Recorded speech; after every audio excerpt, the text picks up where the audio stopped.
Bueno, bienvenida a este espacio. Voy a ponerte por si acaso así roles de moderador. Voy a compartir la pantalla con sonido. Muy bien. Bueno, falta un minuto para las 7, entonces vamos a esperar unos 5 minutos, diría yo, no más, Luisa Elena, ¿vale? A ver Sí, si entra algún perfecto. compañero más. Sí, señor. Bueno, te explico un poquito la dinámica, ¿no? Para este CIPAS. La idea no es irnos más allá de la hora de encuentro.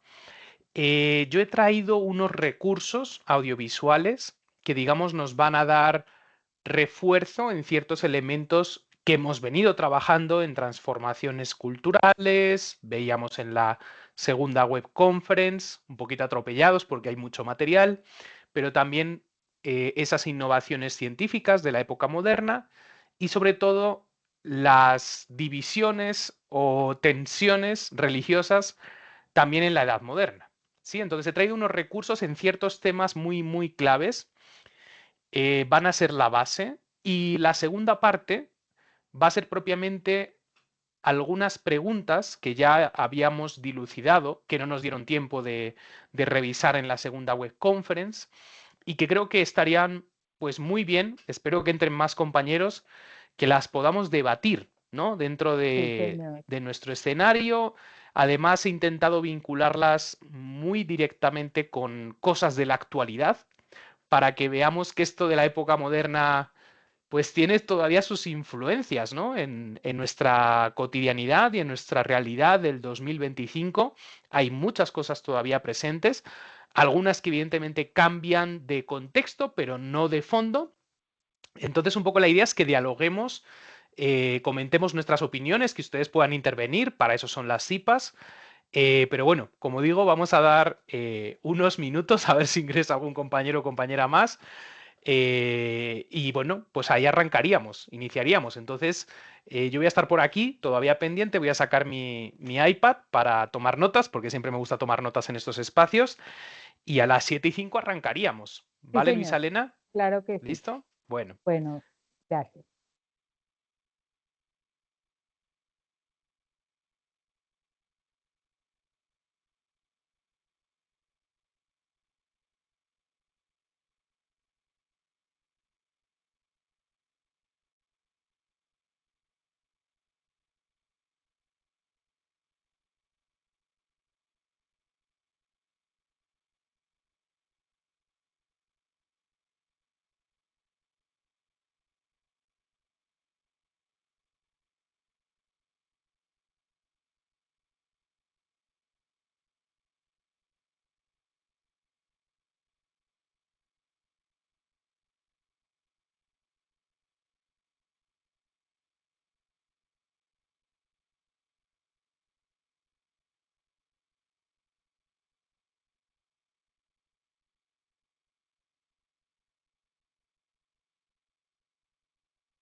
Bueno, por aquí veo que acaba de ingresar José Ran. Bienvenido, ¿cómo estás, José?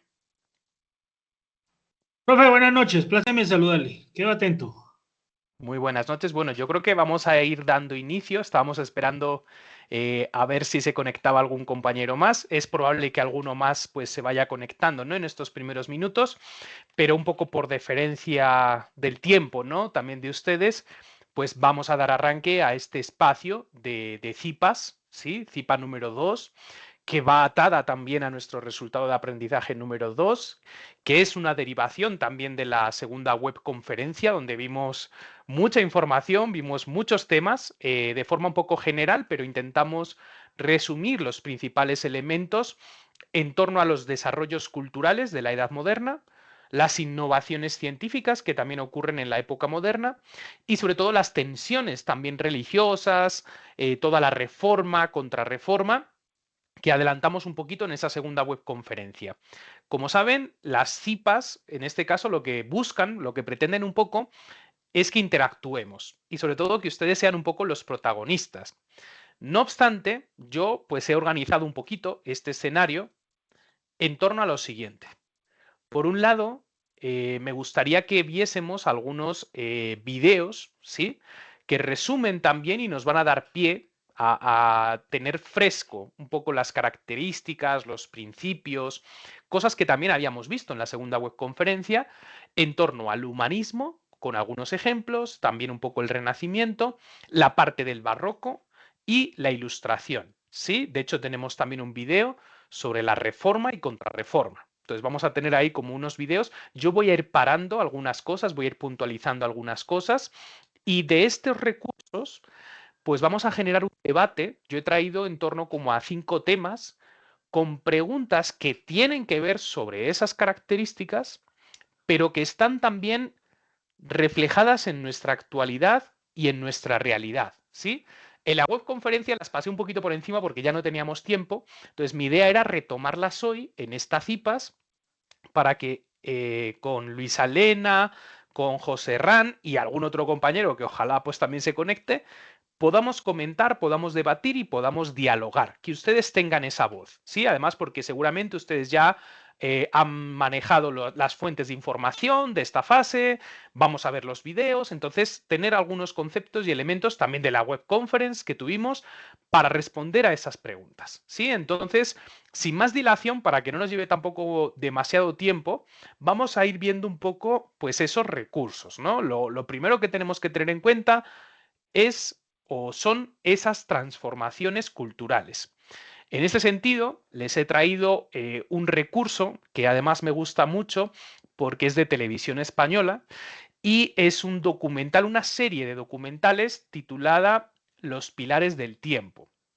Entonces, estos documentales, porque están también en acceso público, si ustedes entran en Radio Televisión Española, los pueden encontrar. Desde aquí, desde Colombia, se pueden ver. Y un poco el tema que trataron en este caso es el humanismo, que sabemos que es ese gran movimiento cultural de inicios del siglo XVI, que va tomando forma también incluso a finales del siglo XV, y que también es llamado, como dice aquí el título, el renacimiento del saber, ¿no?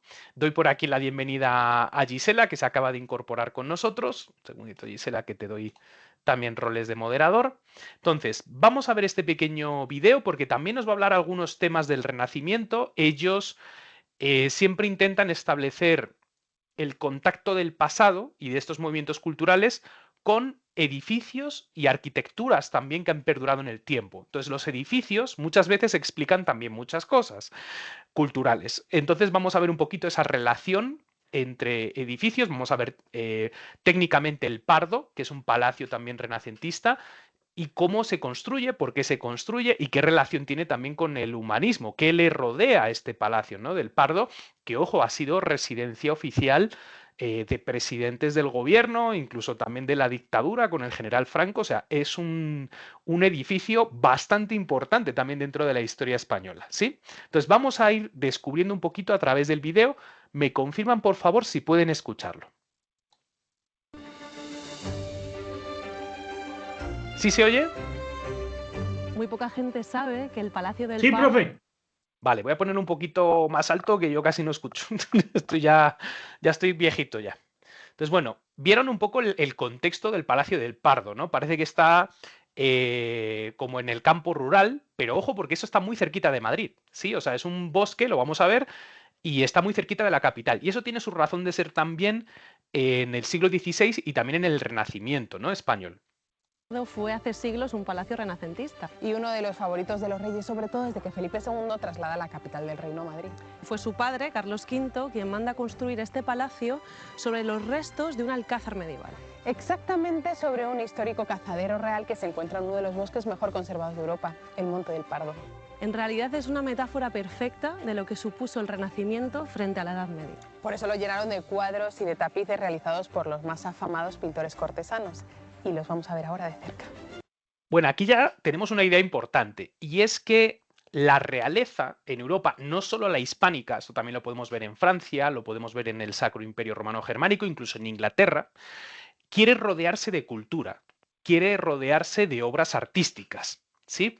Y por eso mandan traer cuadros, pintar cuadros, traer a los artistas también, a los pintores, a los escultores, por supuesto a los arquitectos, porque tienen que construir estos palacios, y quieren rodearse de ese arte. Incluso también ha dicho una palabra muy, muy clave de esta época, que son los tapices. Los tapices que incluso aquí en Colombia tenemos tapices, en Bogotá, en el Palacio Presidencial hay unos tapices históricos bien interesantes, también de época moderna, un poquito más avanzado del 16, y que en su momento, en su contexto, se consideraban también obras de arte, ¿no? Los tapices, esas, ¿cómo llamarlo? Grandes, no quiero ya decirlo alfombras porque le doy otra categoría, sino para embellecer las paredes, ¿no? Porque tapaban esa piedra y daban un poquito, pues también de como lugar hogareño, ¿no? Los tapices, pero son de gran factura con escenas mitológicas, escenas de caza, bueno, ahí todo hay una serie de elementos en los tapices que se convierten en un objeto de deseo de la alta aristocracia y evidentemente de las monarquías. Es probablemente el único palacio que ha estado y aún está en uso desde hace siglos. Aunque en el imaginario popular se asocia a la etapa en que fue residencia oficial del dictador Franco, también lo fue de Manuel Azaña durante la República. Y es que el Palacio del Pardo tiene más de 5 siglos de historia, un escenario único para conocer la historia de la corona española a través del tiempo. Hola, Carmen. Hola. Bueno, ¿qué tiene este palacio para que tantos reyes se hayan sentido atraídos por él?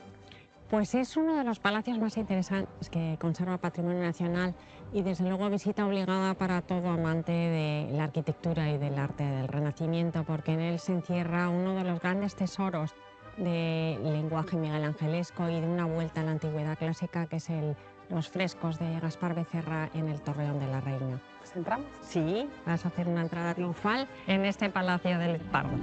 Bueno, hoy en día este palacio pertenece a una organización que se llama Patrimonio Nacional. Aquí no viven los reyes, compañeros.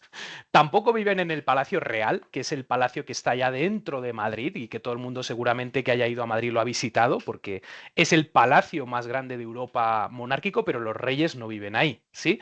Actualmente los reyes viven en otro palacio también, pero más pequeño, más humilde, entre comillas, porque también es grande. Pero ya estos monumentos, porque son monumentos, son patrimonio de todos los españoles. Entonces ya no son de la familia real, sino que es de patrimonio nacional, ¿no? Y son gestionados como museos, como espacios que se pueden visitar y que conllevan también obras de arte dentro.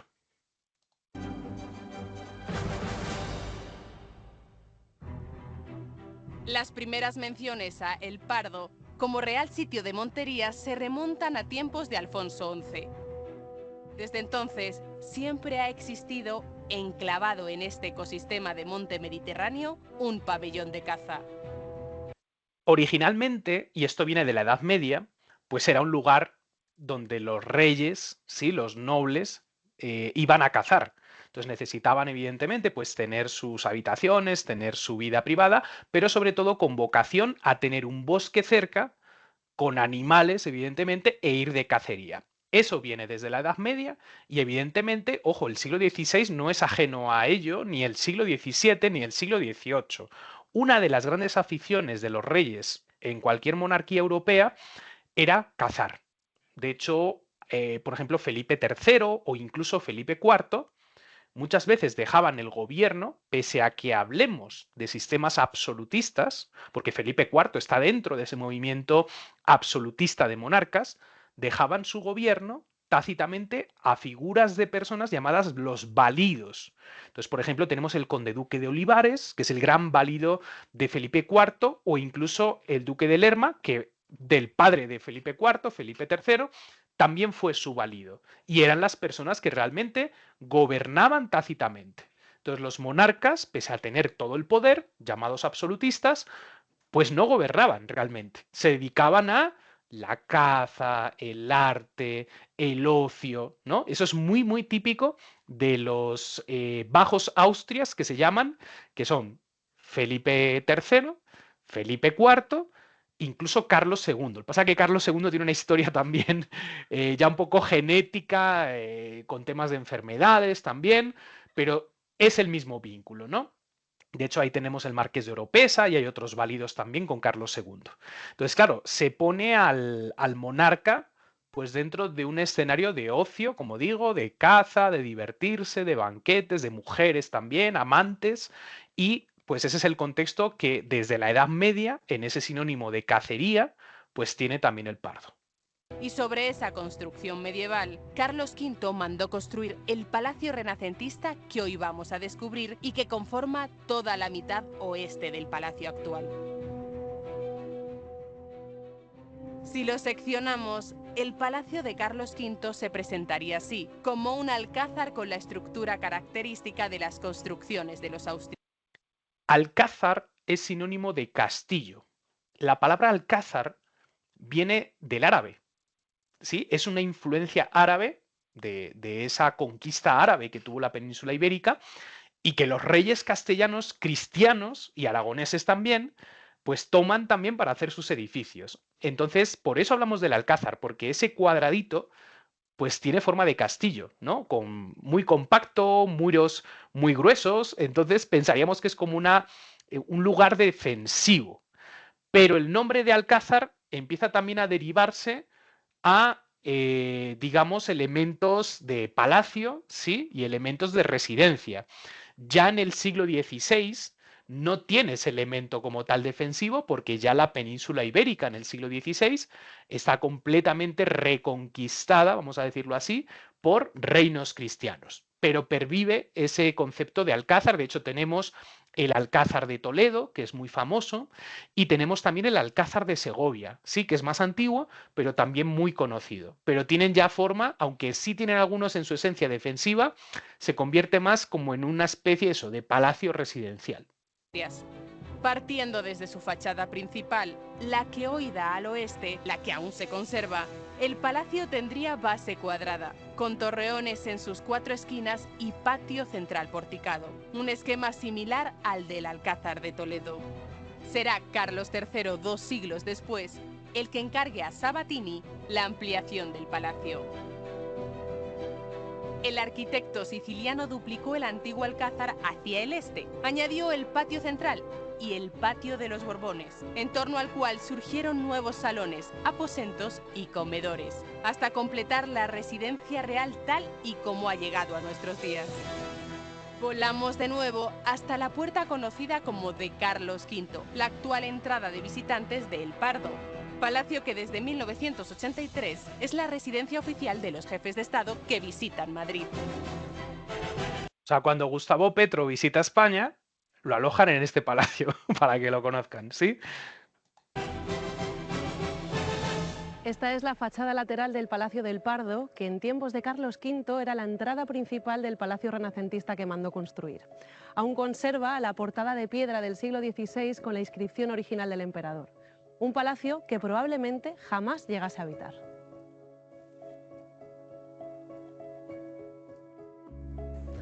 Hola, Javier. Estamos en el centro de ese palacio renacentista que mandó construir Carlos V y me gustaría que me comentaras cuáles son esas características que lo diferencian de ese castillo medieval anterior.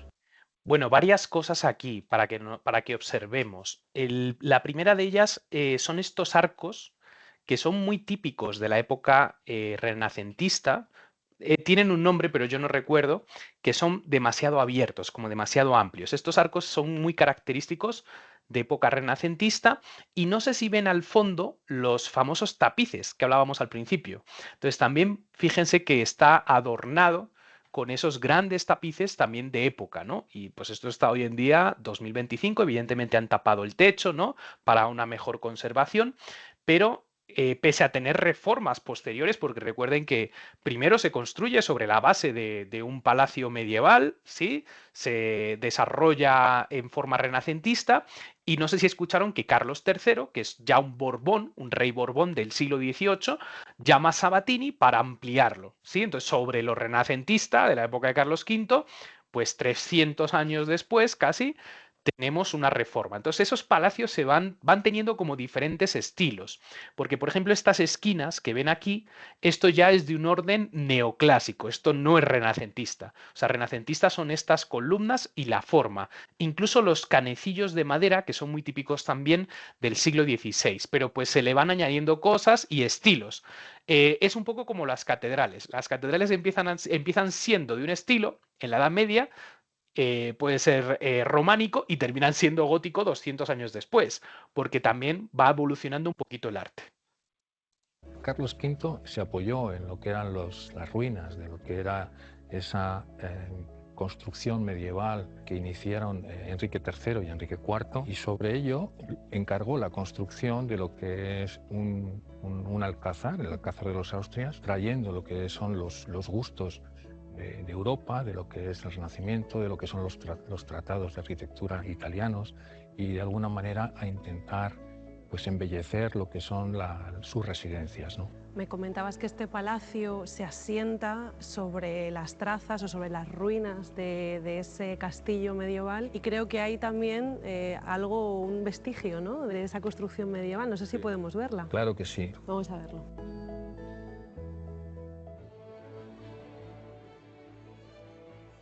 Salimos del patio de los Austrias.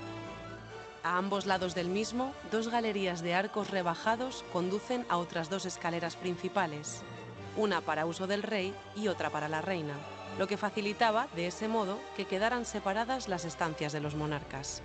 Recorremos el palacio renacentista original volando hacia los aposentos de las sucesivas reinas que lo han ocupado, comenzando por el comedor de gala. Desde aquí, dirigiéndonos hacia el oeste, las estancias se decoran con tapices y frescos que se completaron principalmente en época de Felipe II. Fue la época de mayor esplendor artístico del Pardo, cuando recibió obras de Tiziano, El Bosco, Antonio Moro o Sánchez Coello. Y en uno de sus extremos llegamos al torreón en el que se encuentran los frescos renacentistas de Gaspar Becerra, discípulo de Miguel Ángel Buonarroti. Estos, junto a las pinturas murales recientemente recuperadas y restauradas, forman un conjunto de incalculable valor para la historia del arte del siglo XVI en España. Constituyen, seguramente, la primera manifestación pictórica del Renacimiento recién llegado de Italia. Fue en época de Felipe V e Isabel de Farnesio cuando los grandes salones del Palacio de los Austrias se dividieron en las estancias de tamaño más reducido que vemos actualmente, cuando tuvieron que adaptarlo de ese modo a su enorme familia. Y continuando nuestro vuelo, llegamos a la Galería de la Reina, con frescos de Patrizio Cazzese que relatan la historia de José.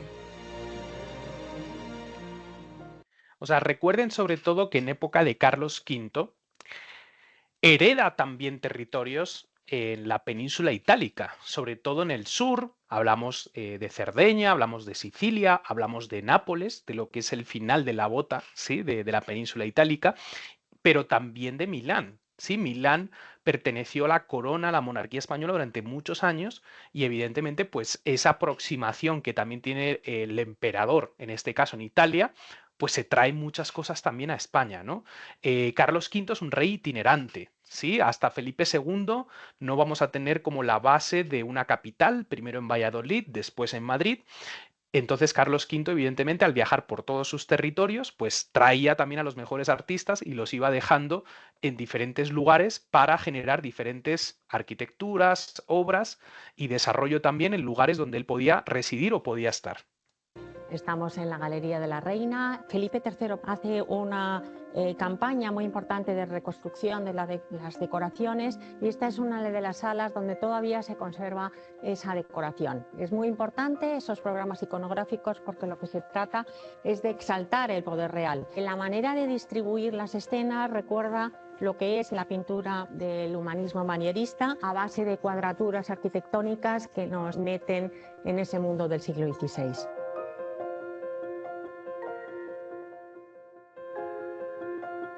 Y ahora estamos entrando en la estancia de la reina. Sí, estamos en el cuarto de la reina, que estaba destinado a Margarita de Austria, aunque su techo pues, fue encargado 2 años después de la muerte de la reina.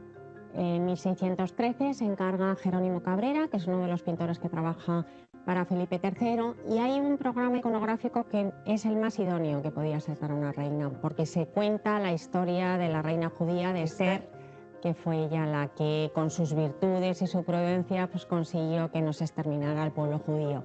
Y también veo aquí unos tapices de un pintor muy reconocido, Goya. Exacto. Todas las sobrepuertas que hay en esta sala están hechas sobre cartones de Goya, todos además con escenas infantiles. Ahí tenemos a la niña del carretón.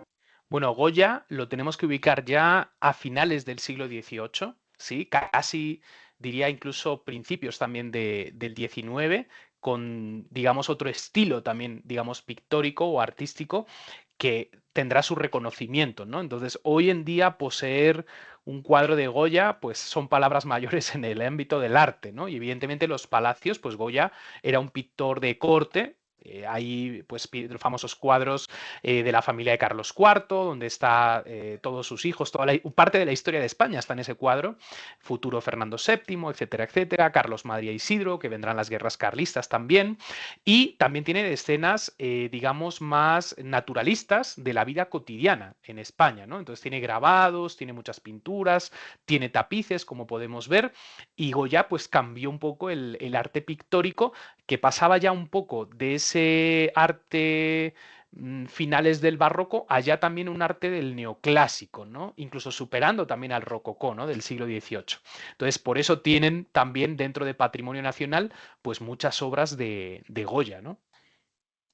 Niños trepando un árbol. Y luego alrededor tenemos también a otros pintores. A su cuñado, Manuel Vallejo. Exacto, también tenemos a Ginés de Aguirre. Están representados la mayor parte de los pintores del rey que trabajan para la Real Fábrica de Tapices.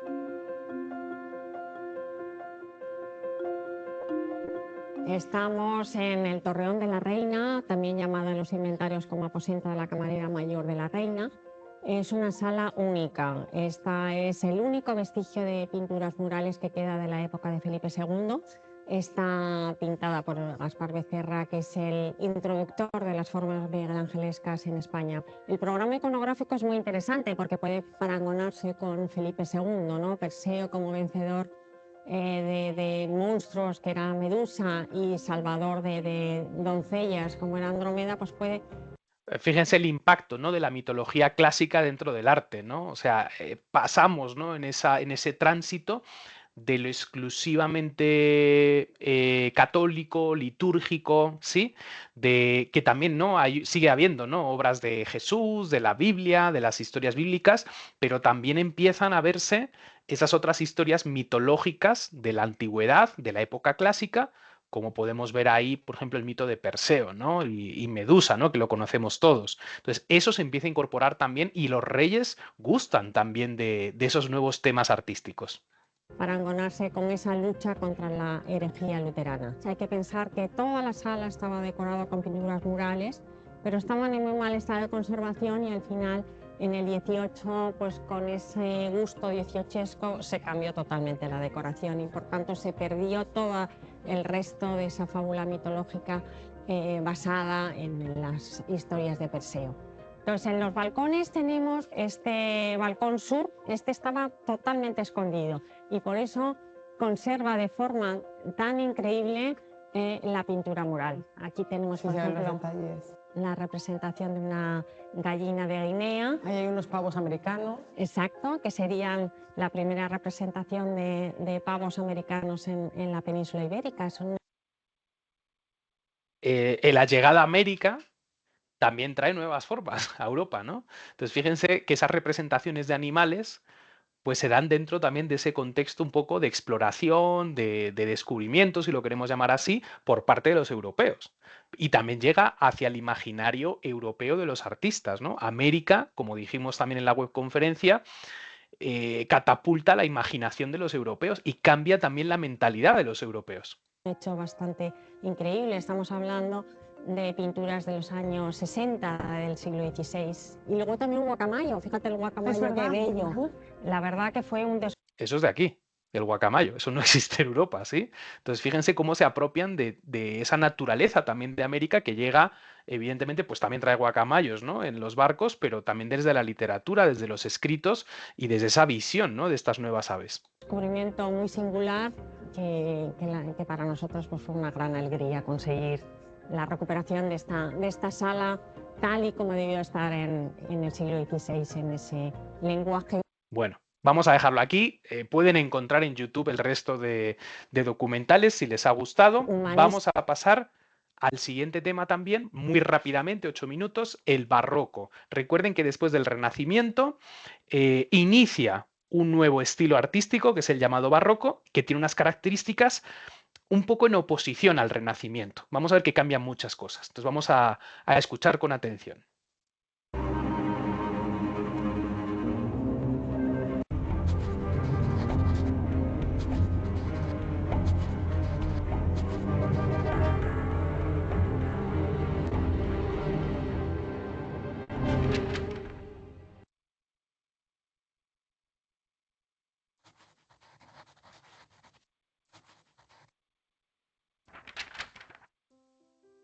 Durante los siglos XVI, XVII y las primeras décadas del siglo XVIII, en Europa y América Latina se desarrolló uno de los movimientos culturales más importantes de la historia del arte, el barroco.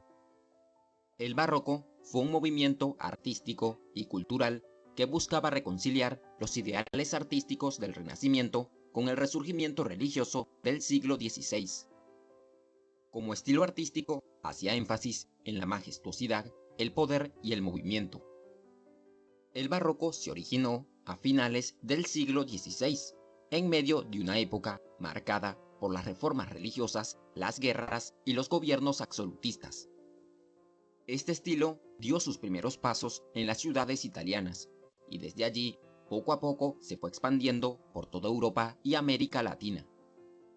Fue adoptado con gran entusiasmo por el movimiento reformista católico, especialmente por las Cortes Católicas de Madrid, Praga, Viena y Bruselas.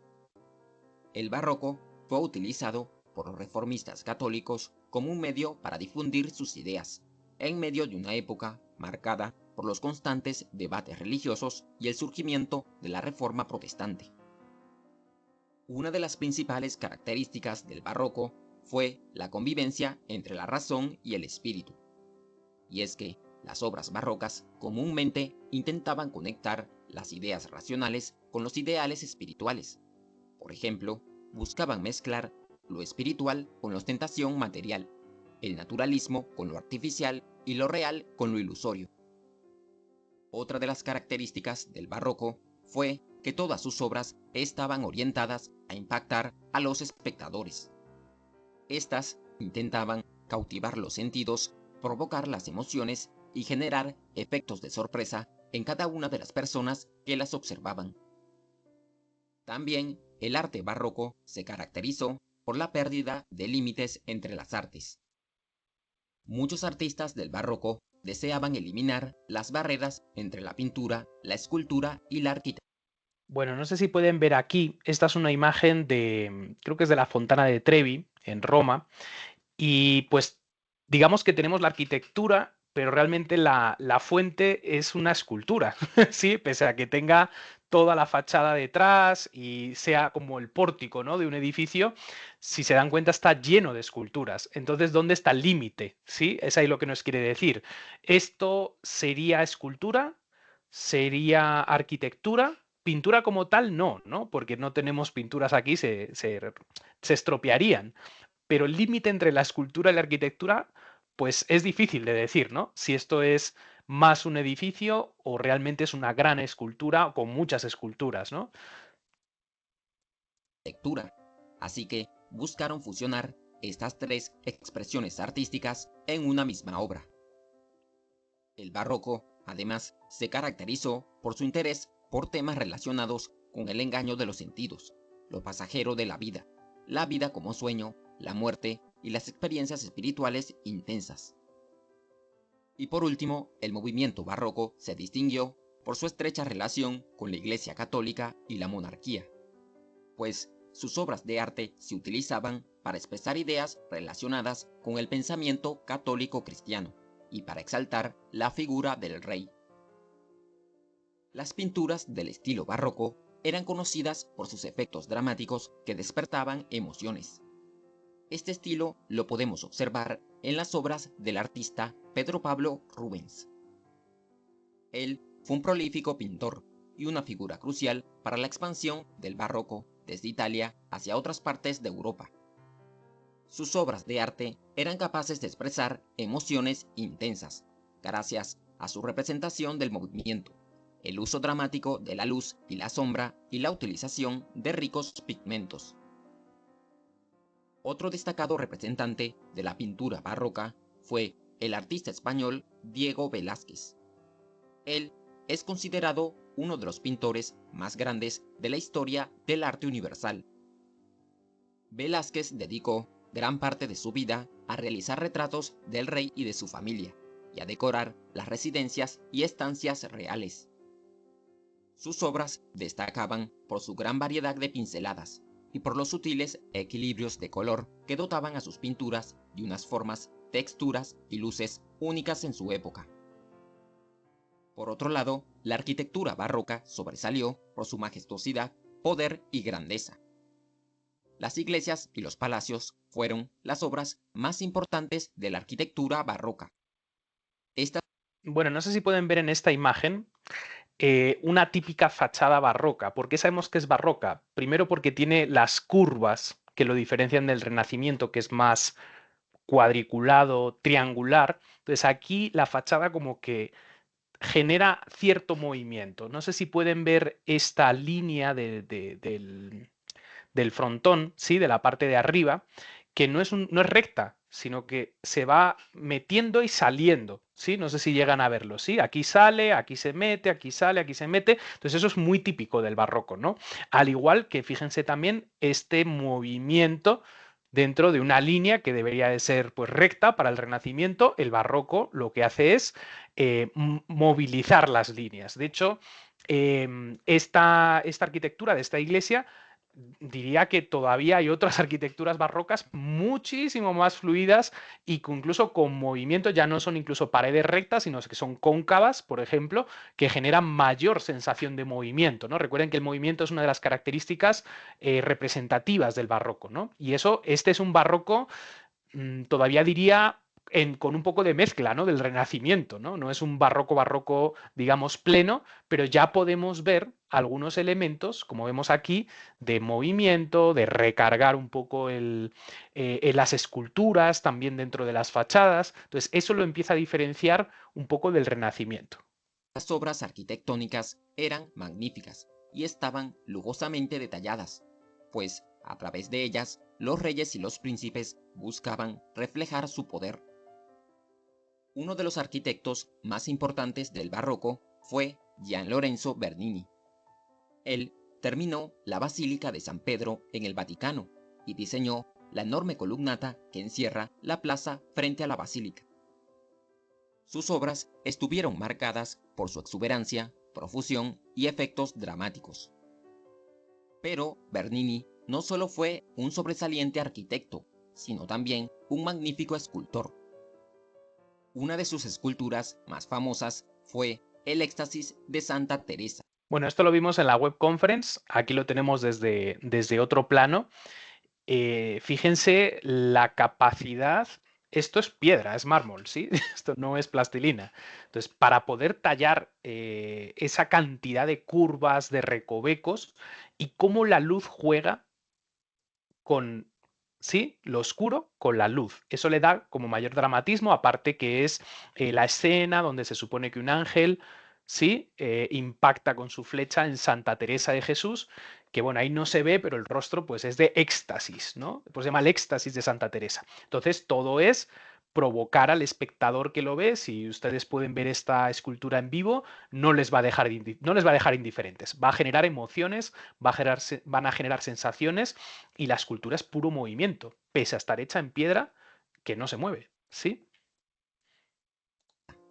En ella, Bernini intentó transportar visualmente la experiencia que vivió Teresa cuando un ángel perforó su corazón varias veces con una flecha de oro. En cuanto a la literatura, los escritores barrocos se distinguieron por intentar impactar a los lectores a través de recursos como exageraciones expresivas, complejidades en la forma y juegos de palabras. Perdón que se me paró aquí. Las formas literarias más importantes de esta época las observaremos en el teatro, especialmente gracias a las obras de dos figuras fundamentales para la historia de la literatura: el dramaturgo inglés William Shakespeare y el dramaturgo español Lope de Vega. William Shakespeare fue un maestro de la lengua inglesa, ya que sus obras contribuyeron a la codificación de un lenguaje que todavía estaba en transición. Estas obras se destacaron por sus personajes profundos, construidos con un gran conocimiento de la psicología humana. Y es que Shakespeare, tanto en sus comedias como en sus tragedias, mostró una notable comprensión de la condición humana.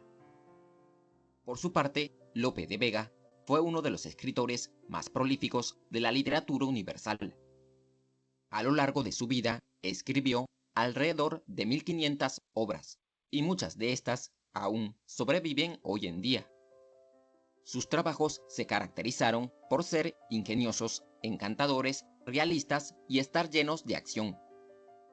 En dichos trabajos, Lope de Vega intentaba complacer a su audiencia, pues, según él, el deber más importante de una obra era satisfacer las demandas del público. Y hasta aquí llega nuestro recorrido por la historia del arte barroco.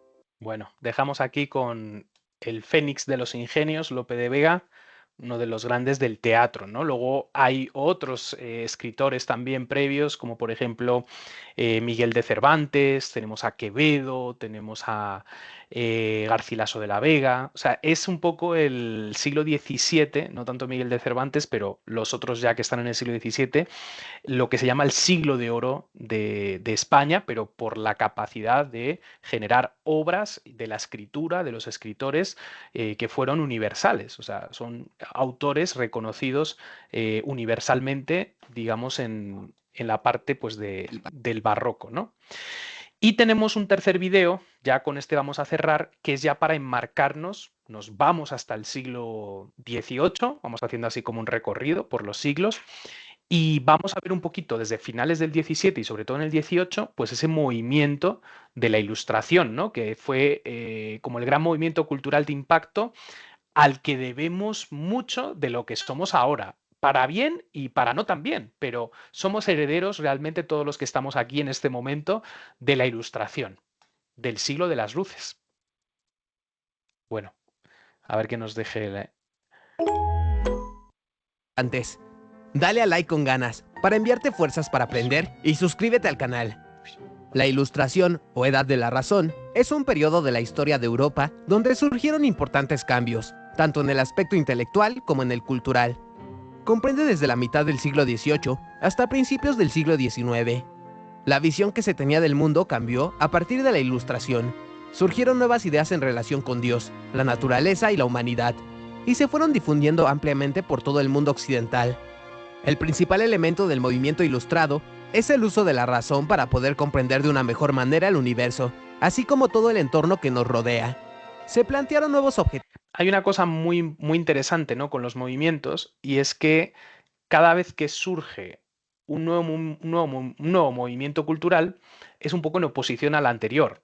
Si antes hablamos del barroco como ese movimiento espiritual, cercano a la muerte, cercano a las emociones, el movimiento, lo recargado, pues la Ilustración que viene es un poco al contrario, ¿no? La razón, el pensamiento, la lógica, ¿sí? El orden también, las evidencias, entonces la ciencia, por eso nace con fuerza la ciencia ahí en el siglo XVIII. Bueno, no es que nazca, sino que aflora la ciencia, porque ciencia existía desde siempre, pero evidentemente la Ilustración es como un giro, ¿no? Un giro, ¿sí? De lo anterior a algo nuevo, algo distinto. A alcanzar, entre ellos la obtención de mayor conocimiento, la búsqueda de la libertad y la felicidad. Durante este periodo se organizaban tertulias, reuniones que fueron muy importantes para las conversaciones entre intelectuales y artistas, donde se leía a nuevos autores, se intercambiaban opiniones y se formaban alianzas políticas. Origen histórico de la Ilustración.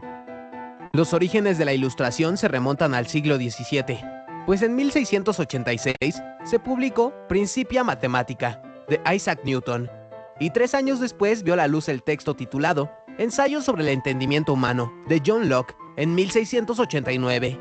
Estas 2 obras fueron fundamentales para que se desarrollaran nuevos conocimientos científicos y para que se elaboraran las herramientas filosóficas que fueron claves en el desarrollo del movimiento ilustrado. La Ilustración no consistió en un movimiento completamente unificado, ya que hubo varias etapas y tuvo sus propias características de acuerdo con el lugar en el que ocurrió.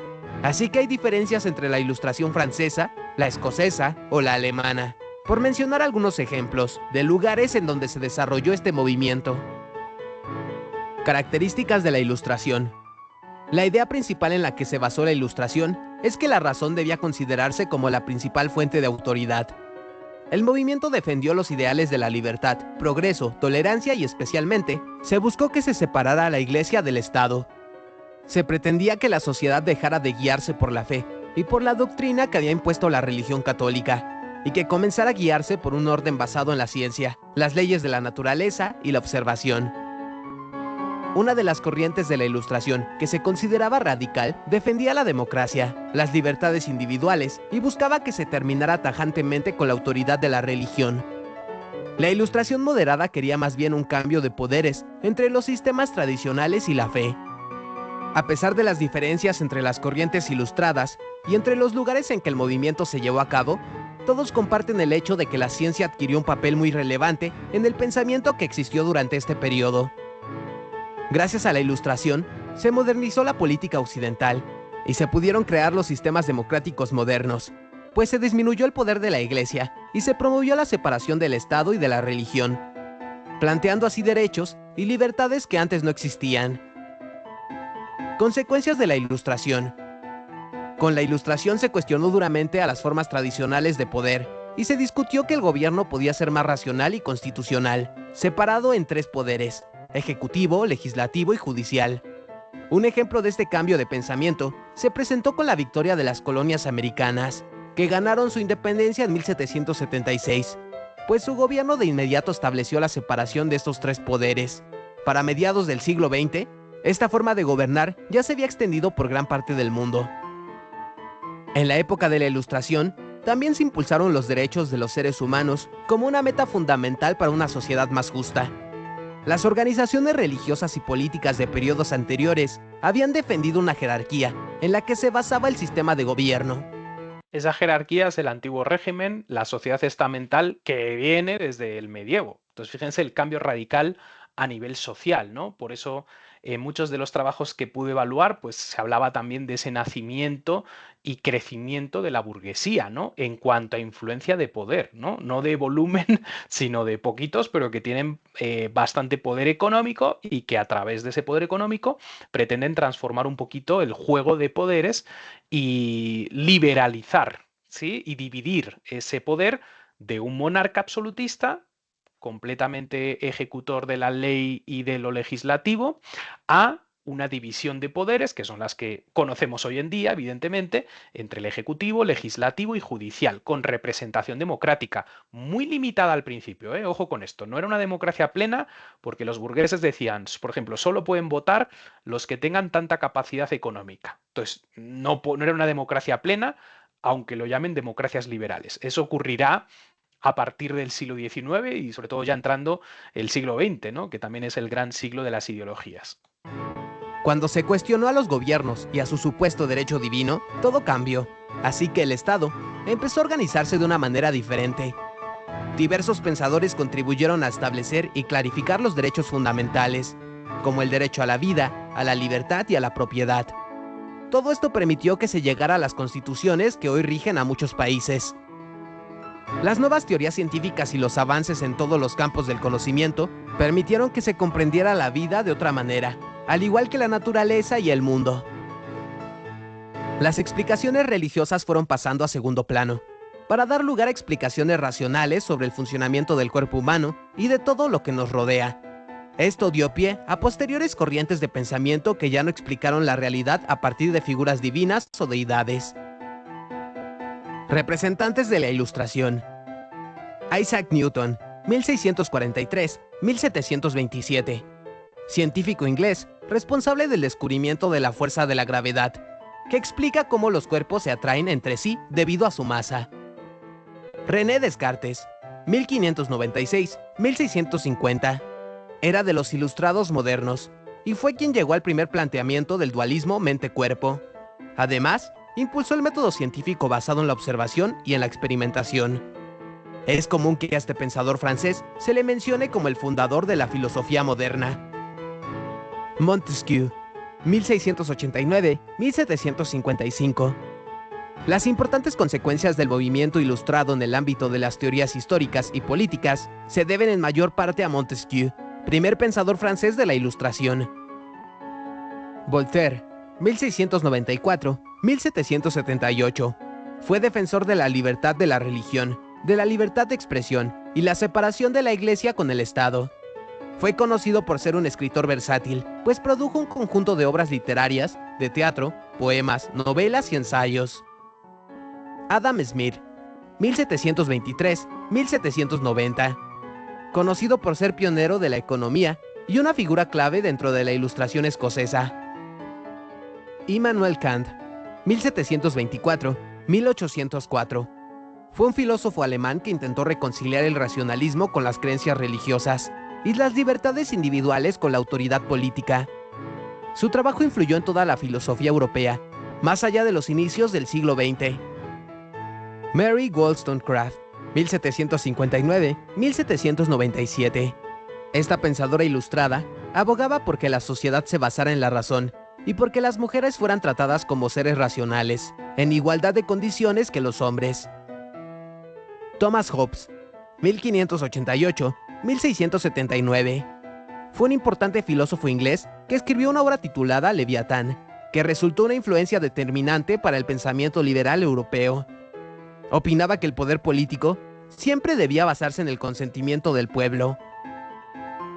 Anne Conway, 1631-1679.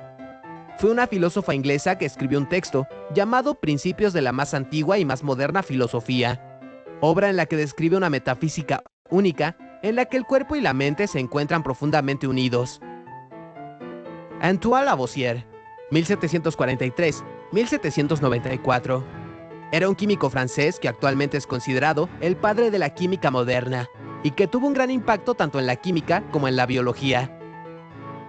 Émilie du Châtelet, 1706-1749. Fue una de las pocas mujeres que logró en esa época adquirir conocimientos avanzados de cálculo. Estuvo interesada en diversas disciplinas como la filosofía, la física y otros campos científicos. Yekaterina Romanovna, 1743-1810.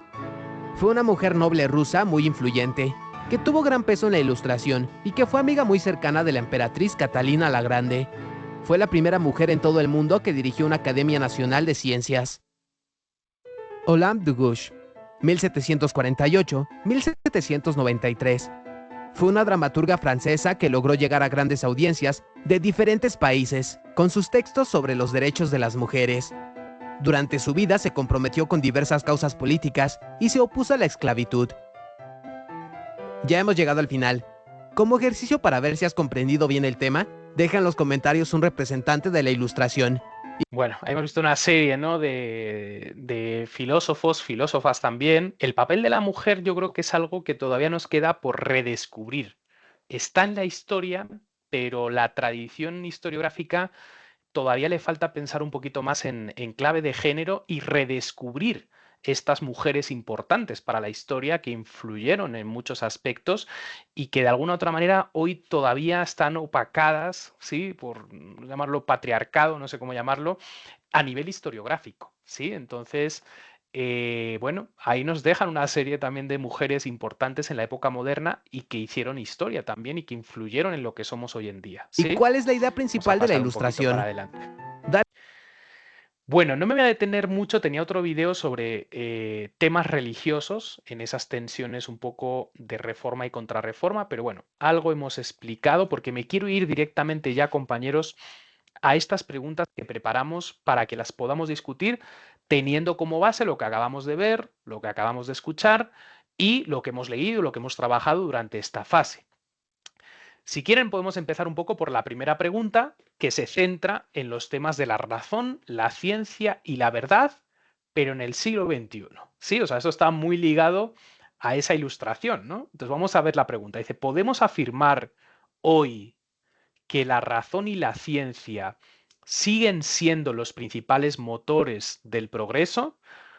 ¿O las redes sociales, la desinformación? Porque claro, esas fake news también tienen que ver con las emociones, ¿eh? O sea, vuelven un poco a esas experiencias, no sé si llamarlas espirituales, pero sí de las emociones, ¿no? Que nos llevan un poquito a conectar con lo que, más que con lo que pensamos, con lo que verdaderamente deseamos. Y también incluyendo el factor de la inteligencia artificial, entonces dicen que si con estos nuevos elementos en juego en nuestra sociedad actual, ¿se está configurando una nueva edad media digital? Es bien interesante la pregunta. Bueno, no sé qué opinan. Con nosotros, pues, los compañeros y compañeras, Luisa Elena, José Ran, Gisela y Gabriel también, que ya está aquí con nosotros. Pues, ¿qué opinan de esta primera pregunta? ¿Creen que estamos ante una nueva edad media digital? ¿O cómo vinculamos esas realidades sociales que están en nuestro día a día, hablando de redes sociales, de fake news, que las vivimos? Hoy podemos decir, podemos generar, ¿sí? Ideas, si hemos entrado en Facebook, si hemos entrado en Instagram, si hemos entrado en X, ¿no? El famoso antiguo Twitter, ¿sí? ¿La razón y la ciencia siguen presentes hoy o se están cambiando los paradigmas, compañeros? ¿Qué opinan? José, adelante. Profesor, el progreso se basa en la ciencia y la razón. Si yo necesito algo, debo diseñarlo, debo de pensarlo, ahí hay razón y hay ciencia. De pronto había que meterle razón, ciencia y tecnología, ¿cierto? Caer en la red, el problema de las redes sociales, la desinformación y la inteligencia artificial, eso es un poco ser superfluo. Tristemente, los bachilleres de ahora y una gran juventud son superfluos, solamente piensan en esas bobadas de la inteligencia artificial y de ser youtuber. Ya no quieren ser médicos, sino no, yo quiero ser TikTok o de youtuber. Pero si seamos sinceros, el progreso se basa en la ciencia y la razón. Vayamos un ejemplo, y miraba hoy un video de los drones en Ucrania. Los drones son juguetes para los youtubers, pero en Ucrania son ingenieros de tecnología, ingenieros, se me olvida el nombre, les es ingeniería, los diseñan partiendo de una base y los han mejorado para poder defender a Ucrania. Ni siquiera Rusia está al nivel de Ucrania, pero los muchachos que entrevistaron, todos eran ingenieros electrónicos, ingenieros de diseño, ingenieros de vuelo, mientras que es un juguete para los youtubers, para la gente que de verdad estudia y crea, son elementos de creación y de proteger la vida. Es mi opinión. Bueno, de cierta manera, yo creo que las redes sociales nos llaman a la emoción y al deseo, ¿no? Las grandes cuentas, por ejemplo, de Instagram, ¿qué nos ofrecen como espectadores? Pues nos ofrecen gente que hace cosas porque tiene la capacidad económica, viajes, ¿no? Los reels de viajes, por ejemplo, pues es que para que tú puedas hacer eso e irte a Japón y a Marruecos y a Estados Unidos, pues tú tienes que tener dinero para poder hacer eso, ¿no? Y nos muestran una vida, vamos a decir, una vida perfecta, ¿no? Entonces, claro, los que vemos Instagram decimos, wow, o sea, es la envidia, ¿no? El decir, wow, mira esta persona, el poder que tiene, el dinero, las experiencias que está viviendo. Entonces, siento que las redes sociales se están moviendo un poquito hacia allá, si no lo están ya desde hace tiempo, ¿sí? Entonces, claro, eso choca con otras cosmovisiones racionalistas y, por ejemplo, ilustradas. No sé qué opinan. Luisa Elena por ahí había levantado la mano. No sé qué opinas, Luisa. Pues es que retomando un poco lo que decía el compañero José y confrontándolo efectivamente con lo que usted está afirmando, profesor Francisco, efectivamente las redes sociales hoy nos ofrecen unas falsas realidades, una felicidad perfecta, pero detrás de todo eso vienen cosas pues sinceramente un poco distintas. Pero armonizando un poco la pregunta que estábamos acá mirando sobre razón y ciencia, a veces yo creo que podríamos como hablar de una convivencia o una armónica convivencia entre los dos aspectos, porque para que ese motor del progreso que se refleja en las redes sociales se pueda dar como se da, hay un antecedente que tiene que estar precedido por la razón y la ciencia. O sea, la razón y la ciencia es la que tiene que llevar a configurar y a la producción de eso que vemos en esas falsas realidades. Entonces, no son aspectos aislados, sino que en algún momento se armonizan, por así decirlo. Y ahora cada quien en su percepción elige cuál de los caminos llevar, pero no creería que podíamos hablar de dos aspectos individualmente considerados, sino entrelazados, y que el uno es la razón de ser del otro, creería yo. Pues me parece interesante, Luisa. Yo te voy a poner 3 temas que están de actualidad, ¿sí? Y tú me dices si eso está presente o no hoy en día. Yo creo que está creciendo. El primer tema es todo el movimiento antivacunas que hay a nivel, y esto pasa también en Colombia, ¿sí? Todo el mundo, hace muchas décadas, consideraba las vacunas como un elemento de protección, ¿sí? Y que todos los niños debían de estar vacunados con su esquema de vacunas. Y logramos, como sociedad, generar inmunidad de grupo gracias a las vacunas. Bueno, pues hoy en día los datos y las noticias nos están empezando a mostrar que vuelven a surgir enfermedades que ya se pensaba que estaban desaparecidas, porque lastimosamente los padres de familia consideran que vacunar a sus hijos no está bien y que algo pasa ahí. Sí, y que las vacunas son malas, que las vacunas generan esto, que generan lo otro. Yo creo que lo vimos muy claramente, por ejemplo, con el tema de la vacuna del COVID, ¿no? Que fue algo también como así deprisa, improvisado, pero hubo una gran tendencia de gente que decía, yo no me quiero vacunar. Seguramente, a lo mejor Djokovic, alguno aquí diría, yo no me vacuné, ¿sí? Djokovic, Pero el tenista, fue de los primeros Djokovic, que, por sí, ejemplo, exacto. sí. Entonces, ojo, porque hay un movimiento antivacunas que va en contra de lo que es lo científico y racional, que son las vacunas. No hay cosa más científica que las vacunas, que es lo que ayuda a, ¿sí? A no contagiarse o tener una enfermedad, ¿sí? Ese es un movimiento. Pero espera que hay más. Tenemos un gran movimiento en auge que son los terraplanistas. No sé si han escuchado de ellos. Es gente que piensa que la Tierra es plana. Claro, uno dirá, pues eso es absurdo. Está demostrado que la... No, no, pues hay gente que cree, te digo, de futbolistas, de deportistas del baloncesto, de famosos cantantes que se han considerado en las redes sociales terraplenistas y te dicen, la Tierra es plana, os están engañando, la Tierra no es redonda. Entonces, algo que entendemos que la ciencia había superado en determinada forma, pues volvemos a tener un grupo de gente porque no son puntuales. Es mucha gente que está empezando a tener esas creencias, ¿sí? Y te intentan demostrar también que la Tierra es plana a través de una lógica, a través de lo que sea, ¿sí? Entonces, eso está hoy en día, 2025, ¿sí? Y el tercer punto es otro movimiento de personas que creen que los aviones, cuando dejan estelas, es una conspiración para fumigarnos y mandar no sé qué por a través del... Y eso lo cree mucha gente, ¿sí? De hecho, salió hace poco de un futbolista de la selección española que cree en eso, ¿sí? Entonces, claro, eso va en contra también pues, de la aeronáutica, de los ingenieros aeronáuticos, que explican por qué se dan esas estelas en los aviones, ¿sí? Pero lo que quiero decir es que en el 2025 no está exento de mucha gente que tiene estas apreciaciones que van por fuera de la ciencia, es lo que quiero decir, ¿sí? Que tiene sus lógicas, por decirlo de alguna manera, pero que no son científicas. Y ojo, porque eso lo vemos hoy en día en los medios, eso llama la atención y eso está en las redes sociales, completamente en las redes sociales. Pueden encontrar este tipo de pensamiento fuera de la ciencia. Todos los días en las redes sociales se hacen las búsquedas pertinentes. No sé qué opinan de eso, porque podríamos pensar, oye, estamos en el 2025, la sociedad ha cambiado completamente, la ciencia es la que lleva el progreso. Cuidado porque hay un contrapeso en el 2025 todavía que, pues, con el paso del tiempo se puede ir haciendo más grande, ¿no?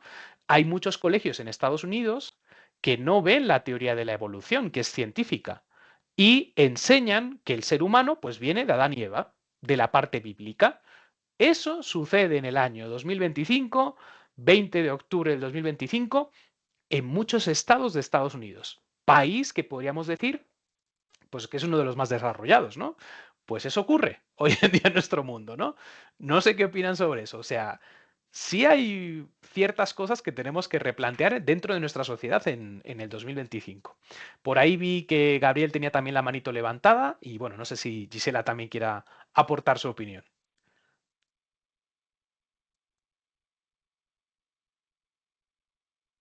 No sé, ahí Gabriel, Gisela. Yo estaba pensando pues en lo que dijo el primer compañero, no me acuerdo el nombre y aquí no me aparece, no lo veo. Pues que yo sí siento que, bueno, en cierta medida obviamente seguimos teniendo como la razón y la ciencia como uno de nuestros ejes principales, pero pues claramente la sociedad sí se ve afectada para bien o para mal de lo que uno ve en las redes sociales, más porque son cosas que se consumen desde, o sea, los más chiquitos ya lo pueden estar consumiendo el contenido que se ve ahí, ¿no? Entonces como que ya los seres humanos nacemos y estamos programados para consumir ese tipo de cosas. Pero yo siento que también más que una guerra como entre si tenemos razón, si tenemos ciencia o si tenemos tecnología o no, porque de una u otra manera las redes sociales son pues cosas tecnológicas. Y también esta es como en el uso que nosotros como seres humanos le estamos dando a eso y a quién estamos como que siguiendo, a quién nosotros estamos mirando, a quién estamos, o sea, de quién nosotros nos estamos dejando guiar. Como lo que decía usted, profesor, de que, digamos, hay unos futbolistas que están a favor de que la tierra es plana y esto, pues no es por desprestigiarlos, porque obviamente pues ellos tienen sus talentos y a mí me ponen a patear una pelota, yo no sirvo para eso, para nada de eso sirvo yo. Tampoco. Pues obviamente ellos tienen sus talentos, pero pues también es ver uno de quién me estoy dejando guiar, o sea, es un futbolista que no, o sea, él cómo va a saber que la tierra sí es plana o no es plana, como qué estudios tiene para venir y decir eso y que sean estudios verídicos. Entonces yo siento que también como sociedad es más allá de mirar si está bien o está mal, el ver una red social es más bien yo qué estoy viendo en esa red social, a quién estoy siguiendo en esa red social. Si yo me quiero enterar de algo de historia, pues yo tengo que seguir a un historiador, yo no, o si yo no puedo estar siguiendo como, Sí, ay, a la cantante súper chévere, ¿no? el problema es Yo que los siento que es historiadores más no eso. estamos ahí. Yo no me considero profesional exclusivo historiador, pero es que los grandes historiadores no están ahí. No están. O sea, hay alguien a Sí. lo mejor que divulga algo de algún historiador, pero hemos perdido completamente esa capacidad. Si vemos, por ejemplo, vamos a tomar Colombia como ejemplo. Voy a decir algo bastante polémico, ¿sí? Pero si se dan cuenta, cuando en Colombia se habla de historia, en estos momentos la enseña el presidente del gobierno, que no es historiador, ¿sí? Y que tiene un discurso político, que puedes estar de acuerdo o puedes estar en desacuerdo, no nos vamos a meter ahí, pero ¿quién es el que está enseñando historia al resto de la población? Pues en estos momentos el presidente del gobierno es el que más llega a todas las personas y todos los ciudadanos colombianos, ¿sí? Y no es historiador, vuelvo a insistir, es economista, tiene sus estudios, por supuesto, pero no es historiador. ¿Sí? Y sin embargo, la gente cree a ciencia cierta todo lo que él dice. Ojo, insisto, no nos quedemos en el aparato ideológico y político, ¿sí? pero es el gran influencer que tenemos hoy en día, ¿no? Y en redes sociales, además, porque él está muy presente en redes sociales. Y si a lo mejor tuviéramos, no sé, a futuro un presidente del otro signo político que dijera cómo ha sido la historia de Colombia, pues tendría su sesgo también. Y sería una persona no historiadora que está enseñando historia a los demás. Y al final la gente pues cree lo que tiene más cercano y la información que le llega, vamos a decir, más rápido, ¿sí? Entonces, ahí no hay ningún historiador. ¿Dónde están las voces de los historiadores colombianos? Que, ojo, aquí tenemos historiadores colombianos de primer nivel, internacionales. ¿Dónde están cuando se habla de la fundación de una ciudad de la costa Caribe, de lo que pasó en aquel momento, del siglo XIX de Colombia o del siglo XX? ¿Sí? ¿Dónde están esos historiadores? El problema es que a la gente le está llegando, no voy a decir influencers, sí, porque a lo mejor queda muy, muy polémico el nombre, pero les está llegando desde un lado político, ¿no? Entonces, por ejemplo, pues nuestro presidente habla mucho de filosofía, pero no es filósofo. ¿Dónde están los filósofos de Colombia? Si me hago entender, que sí podrían manejar un debate interesante, ¿no? Y lo peor es que la oposición tampoco tiene el nivel intelectual para rebatir a lo que dice el presidente. Tampoco eso sale, ¿sí? Entonces, estamos en un círculo, estamos solos, compañeros, ¿sí? Entonces Yo siento que, hay que traer sí. historiadores. Yo siento que es más el replantearnos como sociedad qué es lo que realmente estamos consumiendo y de quién nos estamos dejando llevar, ¿no? Y también como darle más peso y darle más seguimiento, pues digamos, a esas personas que realmente sí valen, ¿no? No sé, pues en mi trabajo hay bueno, mi lugar de trabajo es más como de muchos biólogos y muchas personas así, ¿no? Y pues en redes sociales uno consigue como mucho contenido de biólogos y de todas esas personas y uno va a ver y pues Contenido obviamente bueno. la cantidad de seguidores que tienen no es igual a... Claro, No sé, pues no claro. me quiero meter en susceptibilidades, pero digamos una Karol G. Entonces, Por ya ejemplo. tiene muchísimos más. Claro. Entonces, Y entonces siento que Karol es G más te como dice, replantearnos. efectivamente, Karol G te dice, no es que la Tierra es plana. Entonces, estamos, digamos, sobreinformados para tener como una conciencia autónoma, vamos a decirlo así. Y ojo, porque esto tiene que ver con la siguiente pregunta. ¿Crees que en la sociedad actual existe una auténtica libertad de conciencia y pensamiento? ¿O las presiones ideológicas, religiosas ya no tanto, y mediáticas sí importantes, siguen limitando esa autonomía? O sea, si nosotros nos ponemos en el plano del siglo XVI y XVII, en esa reforma y contrarreforma, pues las guerras de religión causaron auténticas masacres en Europa, ¿no? Constantemente Europa vive en guerra por el pensamiento religioso. O sea, si eres católico, si eres protestante, si eres calvinista, si eres anglicano, la gente se mataba por su religión, ¿sí? En ese contexto, que nos parece hoy en día como tan eh, exagerado, fundamentalista, poco tolerante, nos lleva a replantearnos también cómo estamos como sociedad, ¿sí? ¿Existe ese libre pensamiento en la Colombia del 2025, en los Estados Unidos del 2025, en la Europa del 2025? ¿Qué opinan, compañeros? Porque eso que veíamos en el siglo XVI y XVII podríamos trasladarlo perfectamente al 2025. No sé cómo lo ven, qué opinan de esa pregunta, compañeros, sobre reformas religiosas y libertad de conciencia.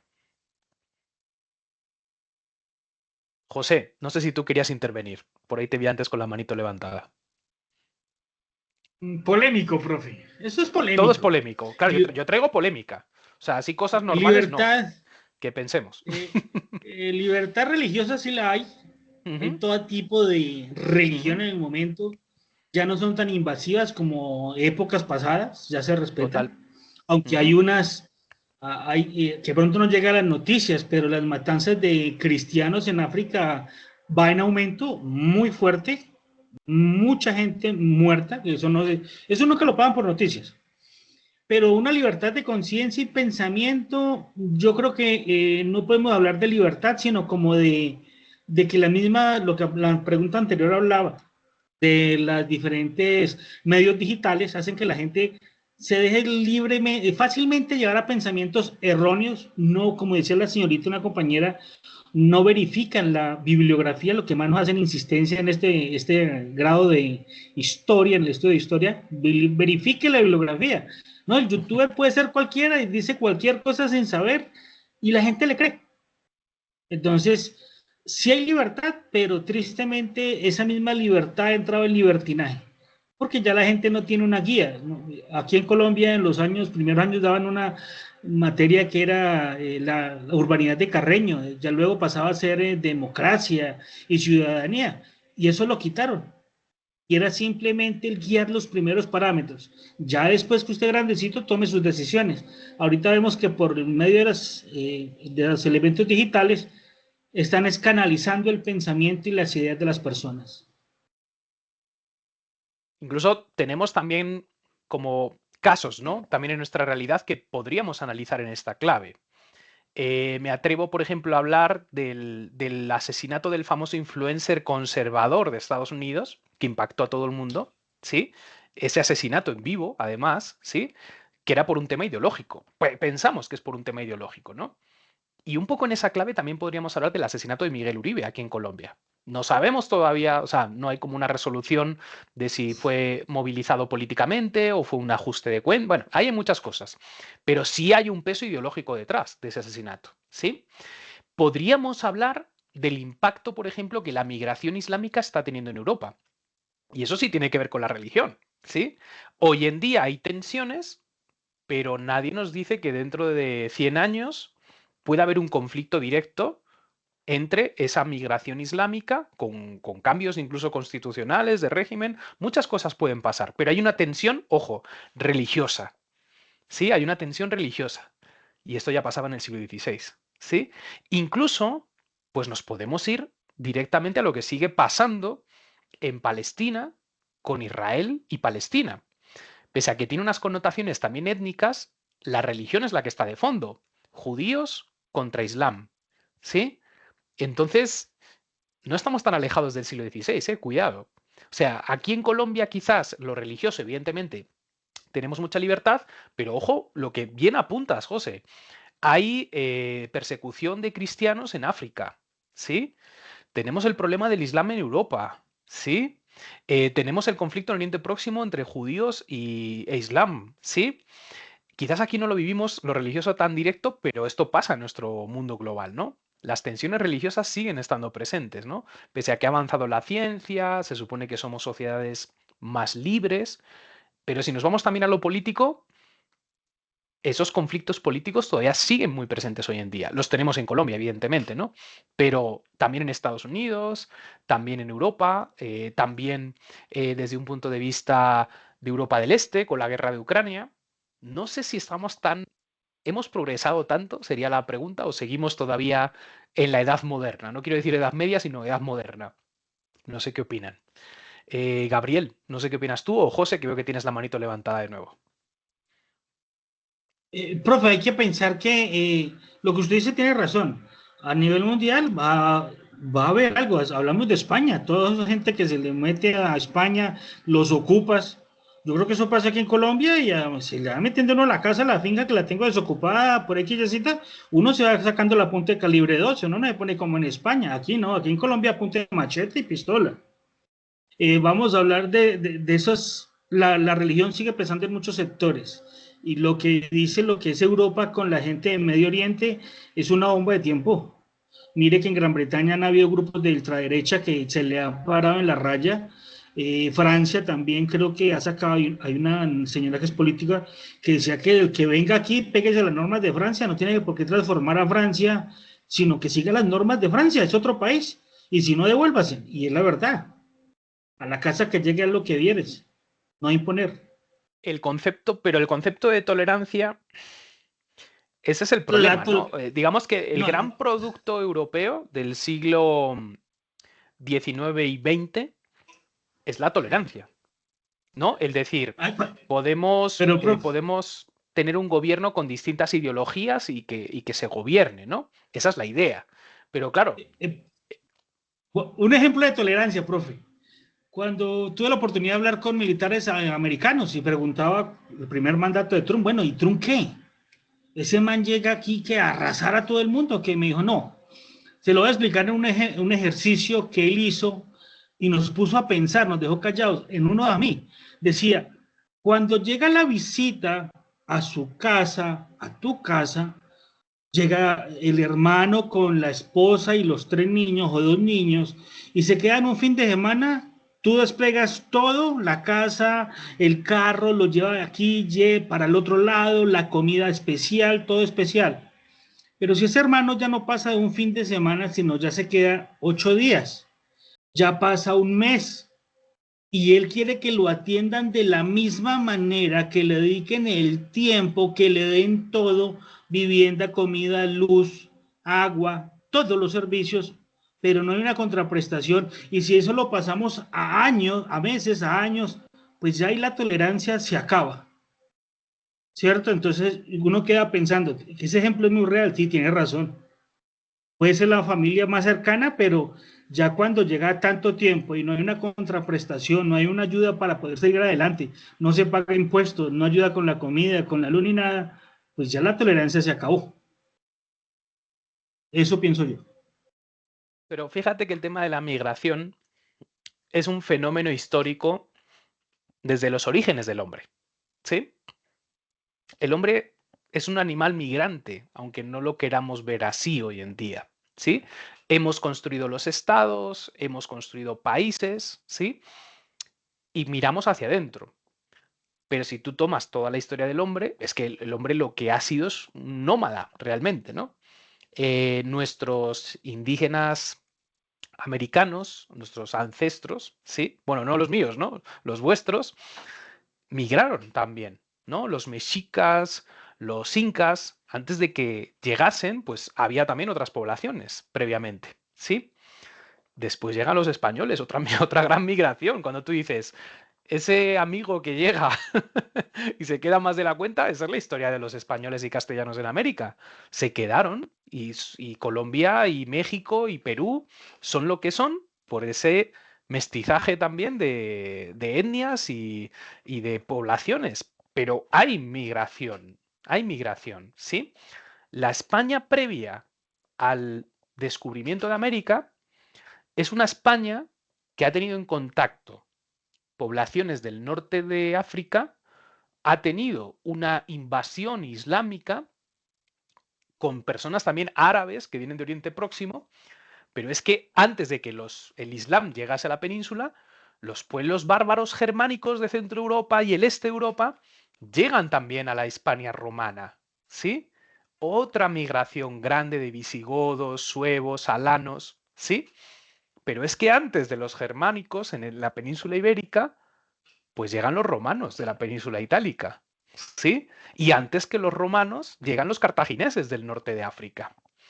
Y antes que los cartagineses llegan las poblaciones celtíberas, los famosos celtas, que hoy en día hay ahí como una revolución con la Europa céltica, ¿no? De dónde viene, quiénes eran esas personas. O sea, la historia de Europa y la historia mundial es basado en migraciones, en mezclas, en nuevas sociedades, y eso es lo que está pasando un poco, yo creo que en Europa hoy en día, ¿no? Esa migración subsahariana, del norte de África, también del este de Europa, de alguna u otra manera está configurando nuevas sociedades. Claro, los que ya, de entre comillas, ya estaban allí, que también vienen de otros lados, como acabo de explicar, lo ven como una invasión. ¿Sí me hago entender? Pero si tomamos la historia de una perspectiva amplia, hacia ese neolítico, incluso esa prehistoria, es que el ser humano ha sido nómada. Las fronteras es algo que hemos inventado hace pocos años. Eso no existía antes, ¿sí? Pregúntale a los castellanos que llegaron, ¿sí? A Hernán Cortés cuando llega a lo que luego fundaría como Veracruz en México. Para esos castellanos no había barreras, si me hago entender. Algo hoy en día también sigue pasando. O sea, la naturaleza del ser humano, esa migración, yo creo que o sea, eso no se va a poder acabar. Y eso es lo que está pasando, por ejemplo, en la frontera sur de Estados Unidos, con toda Latinoamérica. Esas migraciones de Centroamérica, de Suramérica hacia Estados Unidos, por mucho que quiera el señor Trump, es muy difícil parar eso, ¿sí? Porque siempre ha existido migración y siempre existirá la manera de llegar a otro lugar, ¿no? No sé. Entiendo, ¿no? El debate ideológico y político, ¿no? que hay detrás. Pero creo que es una realidad que nosotros como historiadores tenemos que ver muy bien, ¿no? Si conocemos la historia, tenemos que ver muy bien esos movimientos. ¿Estemos de acuerdo o no? Es una realidad la migración, ¿sí? Y esa migración en España llega por avión, pero también llega por pateras, por el mar. Y controlar eso es imposible. O sea, es que tendrías que tener un ejército armado con el gasto que conlleva y aún así no lo paras. Y aún así no puedes detenerlo. ¿Sí? Y tenemos Ceuta y Melilla. España tiene Ceuta y Melilla en el norte de África. Y son ciudades que tienen vallas de última generación, de 3 vallas, mejor dicho. Peor que un castillo medieval. ¿Sí? Y aún así se mueven, se saltan, hay túneles, hay movimiento, hay... ¿Sí? Y de ahí es que entran también a Europa, no solo a España, sino a Europa, París, Bruselas, ¿sí? ¿Cómo, si me hago entender, podemos valorar también esa parte que yo siento que es histórica? Por lo que digo, si el ser humano se tiene que definir como algo, es como migrante, ¿sí? De allá para acá, de acá para allá, de donde tú quieras. Los seres humanos que llegan a América, los primeros seres humanos que llegan a América, llegan, dicen, ¿no? Las teorías históricas por el estrecho de Bering y por la Polinesia a través de barcos. Si ellos en la prehistoria, con muy poca capacidad tecnológica, llegaron a ocupar todo un continente que estaba deshabitado, pues eso indica que la historia del ser humano se mueve por esas migraciones, ¿no? Que luego políticamente en el 2025 podemos estar de acuerdo, podemos estar en desacuerdo, lo que tú dices, ¿no? Es que vienen a mi casa y entran. ¿Cuál es la historia del ser humano, no? Ahí lo dejo para la reflexión. Yo dije que iba a ser bastante polémico en este espacio, por lo menos que nos haga pensar, ¿sí? O sea, que nos haga incluso revisar lo que pensamos, ¿no? Porque pues lo que digo yo, hoy puedo estar opinando esto, si me dan un buen argumento, me pueden convencer para pensar lo contrario, pero me lo tienen que dar, ¿sí? Bueno, compañeros, continuamos que vamos cerrando un poquito el espacio. Barroco, siglo finales del XVI, siglo XVII. Vivimos hoy en una nueva forma de barroco mediático. Fíjense que las preguntas están muy asociadas a las realidades tecnológicas y de redes sociales en las que estamos. La imagen en el 2025 es lo que más cuenta.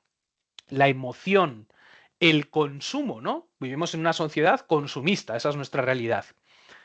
Vivimos en una sociedad donde yo siento, personal, yo siento que cada vez vivimos más rápido. O sea, cada vez las cosas son más rápidas, son más instantáneas. La satisfacción es inmediata, tiene que ser inmediata. Y las empresas intentan vender eso, ¿sí? Desde las redes sociales. Y les voy a poner un ejemplo. Bueno, no sé quién de aquí son los más viejitos como yo. Pues yo vengo de la realidad analógico-tecnológico. O sea, yo mi juventud la viví analógicamente jugando en el parque y no tenía dispositivos tecnológicos. Pero cuando fui creciendo, se fueron incorporando en mi vida hasta hoy en día que vivimos con tecnología por todas partes. En esa realidad, yo me acuerdo que las redes sociales, las primeras redes sociales, eran mucho más lentas que las de hoy en día. ¿Sí? Siento que el rey o la reina de la red social más fuerte hoy en día son Instagram y TikTok. Y creo que los más jóvenes son como los que están más en TikTok y los viejitos como yo ya nos quedamos en Facebook. Sí, no sé si eso cómo lo ven ustedes, pero siento eso, ¿no? Que hay redes sociales por etapas de edad, ¿no? Si tú comparas Facebook con TikTok, ¿TikTok en qué se basa? En pequeños videos y hacer el famoso scroll, ¿no? Que es pasar uno a otro, uno a otro, uno a otro y tirarte horas ahí dentro, pasando de un video a otro.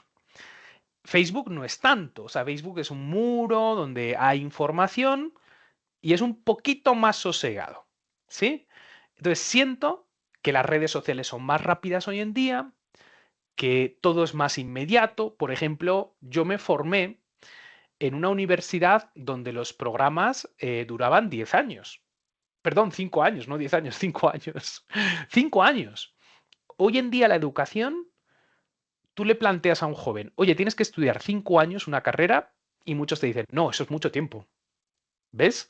Entonces, el mundo está haciendo que cada vez todo sea más rápido, más instantáneo y mi felicidad. O sea, ya no tengo que pasar un proceso para llegar a, sino que quiero que todo eso sea lo más rápido posible. Lo vemos en la educación, lo vemos en las películas.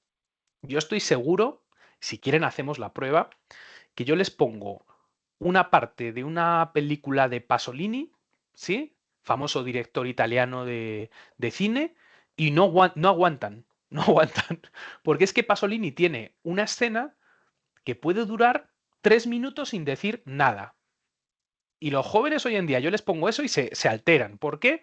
Porque ya están adaptados a las películas de acción, que si Marvel, que si Superman, y todo es rápido, no te enteras. Yo no me entero de lo que pasa en el cine, ¿sí? Ellos están acostumbrados a eso. O sea, su visión de la realidad es mucho más acelerada que la mía. La contemplación se ha perdido, ¿sí? Y los que vivimos en grandes ciudades, peor todavía. Todo es el minuto, todo es el tiempo, todo tiene que ser rápido y no esperas a nada. El amor ha cambiado. Ya no podemos hablar de un amor mitad del siglo XX donde la gente va a su ritmo. Ahora el amor es rápido, no es fast food, pero es casi. No sé, siento que hay muchas dinámicas, que el mundo cada vez está más acelerado y no vamos a lo que dice aquí, la reflexión, la contemplación, ¿sí? Estamos perdiendo, por ejemplo, el ocio, porque está empezando a ser sustituido por trabajo, ¿sí? Por otras cosas. Entonces ya uno busca espacios donde lo dejen pensar. ¿Sí? Parece chiste, pero yo hablo con mis compañeros profesores, ¿no? De aquí de la universidad. Y tenemos una necesidad de decir, venga, que paren todo esto, el trabajo, lo corriendo, que es el colegio de los niños, que si tal, y me dejen ser yo mismo y quedarme mirando a un punto durante media hora. Esa experiencia de contemplación, de relajación, de abrir la mirada a la reflexión, siento que cada vez tenemos menos tiempo. ¿Sí? Yo me acuerdo mucho de mis profesores universitarios, dedicaban un montón de tiempo a la lectura, ¿sí? A la lectura, a enriquecerse, a dialogar con sus compañeros, a pensar sobre el conocimiento. Hoy en día eso yo creo que no lo encuentras ya en la academia. Hoy en día es que al docente le mandan a hacer el formato no sé qué, sube no sé cuál, tienes hasta mañana para entregar el informe. O sea, la vida académica del profesor también ha cambiado, ¿sí? No sé si para mejor o para peor, yo creo que para peor, pero ha cambiado. Entonces, todo es más instantáneo hoy en día.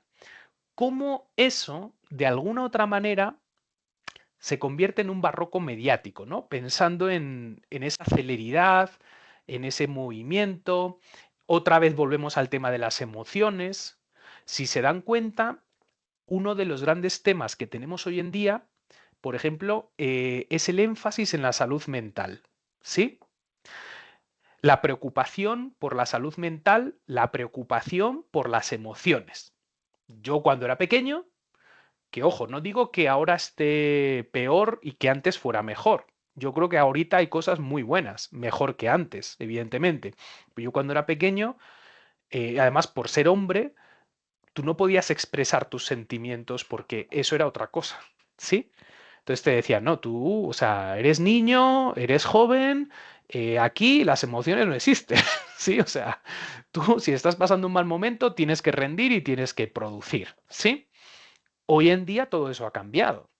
No sé si se está exagerando quizás hacia el otro lado, porque también empezamos como a encontrar cosas de que todo es un problema, si decimos algo estamos hiriendo a mucha gente, los jóvenes hoy en día son más sensibles, pero eso está sucediendo también. ¿Tiene que ver algo con este concepto que dice aquí la pregunta de barroco mediático?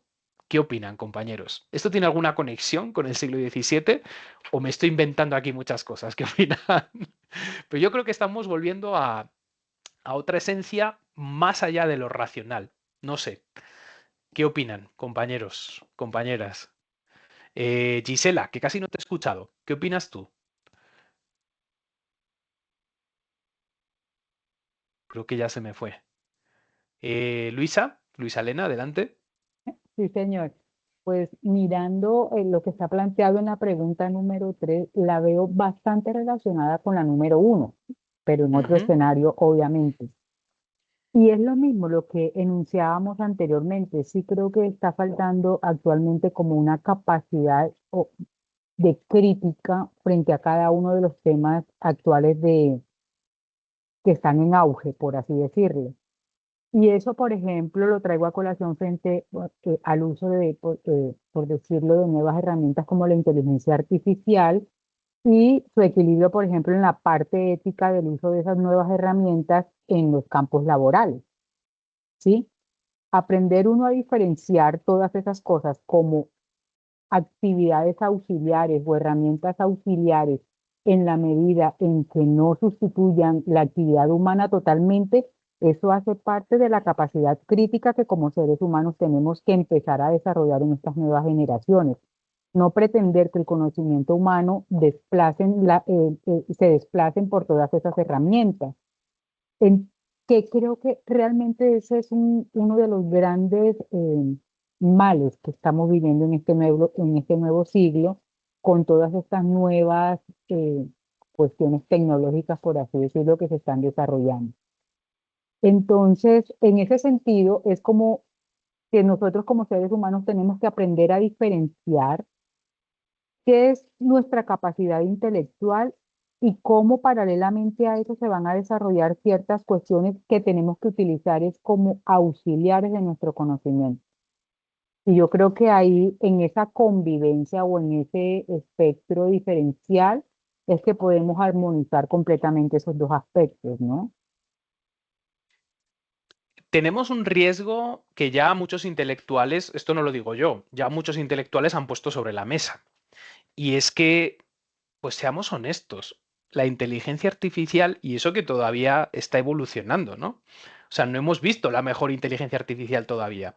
Pero claro, está abriendo unas posibilidades, yo les digo honestamente, se está poniendo sobre la mesa que la inteligencia artificial sustituya a los historiadores. Eso está encima de la mesa. O sea, con nuestra profesión, ¿no? Pero más allá de eso, es el riesgo de que la gente joven, o bueno, los que nos estamos formando, no tan jóvenes también, seguimos aprendiendo, estamos dejando todo a la inteligencia artificial. O sea, hay una actividad que tenemos que hacer para la formación, entonces vamos a la inteligencia artificial.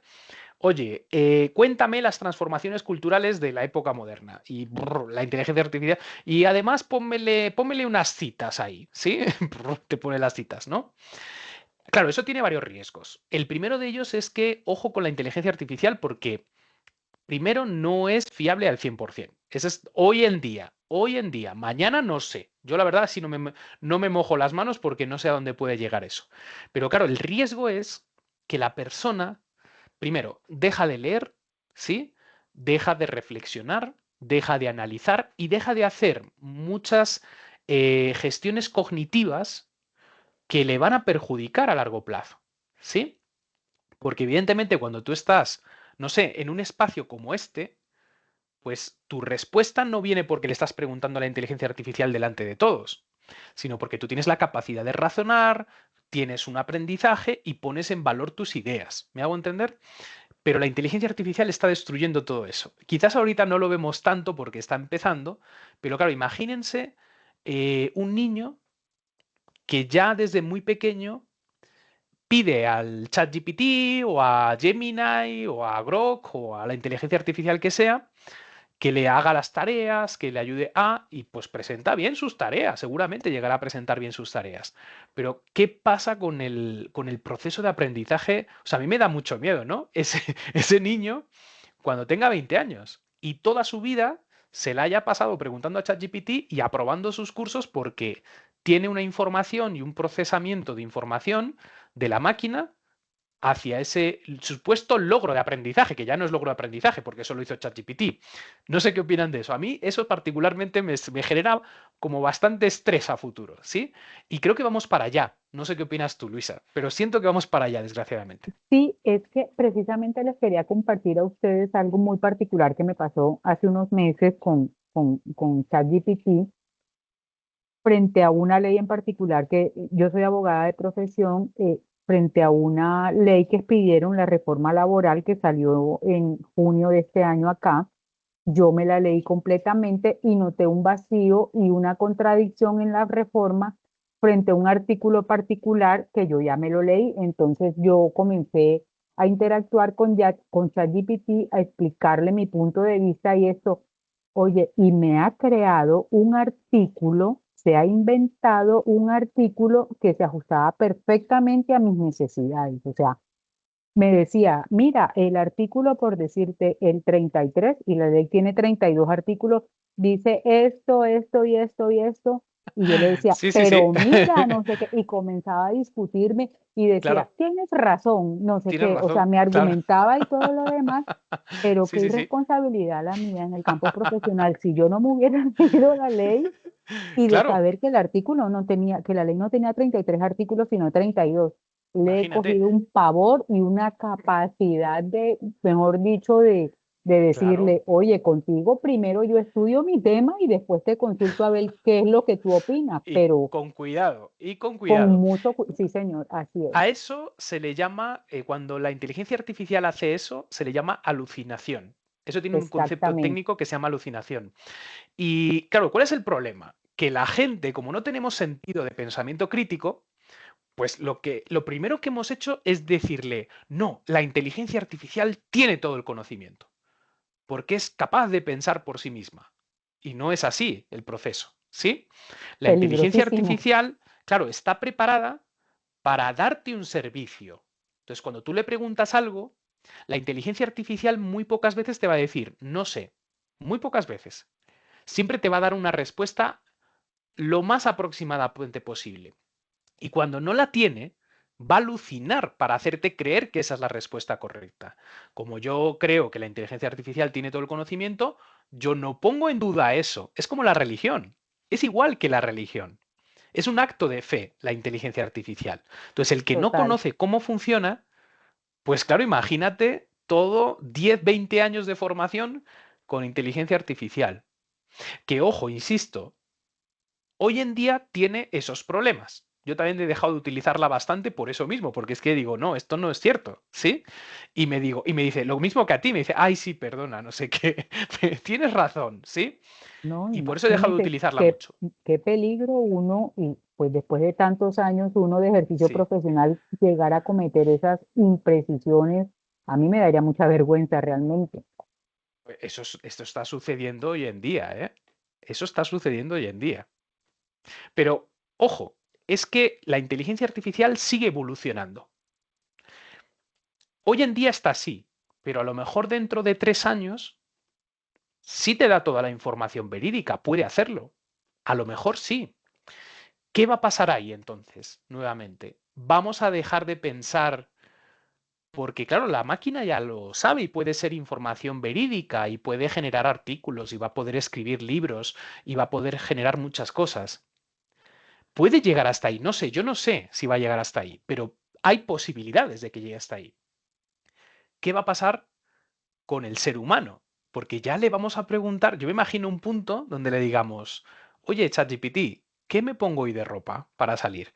Oye, ChatGPT, ¿qué le puedo decir a Gisela porque ayer me dijo esto? O sea, ya decisiones que tienen que ser humanas y que las puedan tomar las máquinas. ¿Llegaremos ahí? Esa es la gran pregunta, ¿no? Ese mundo distópico, pero que a lo mejor no está tan lejano, ¿eh? ¿Haremos algo para que eso no suceda? Hoy en día no estamos haciendo nada. La educación, si se dan cuenta, reproduce modelos que la inteligencia artificial hoy en día te puede dar.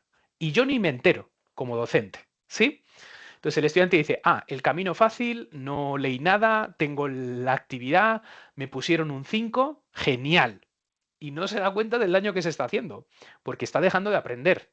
Y cuando salga a una reunión con otra gente que también tiene su título, pues ahí no va a tener la inteligencia artificial al lado para tener esa conversación.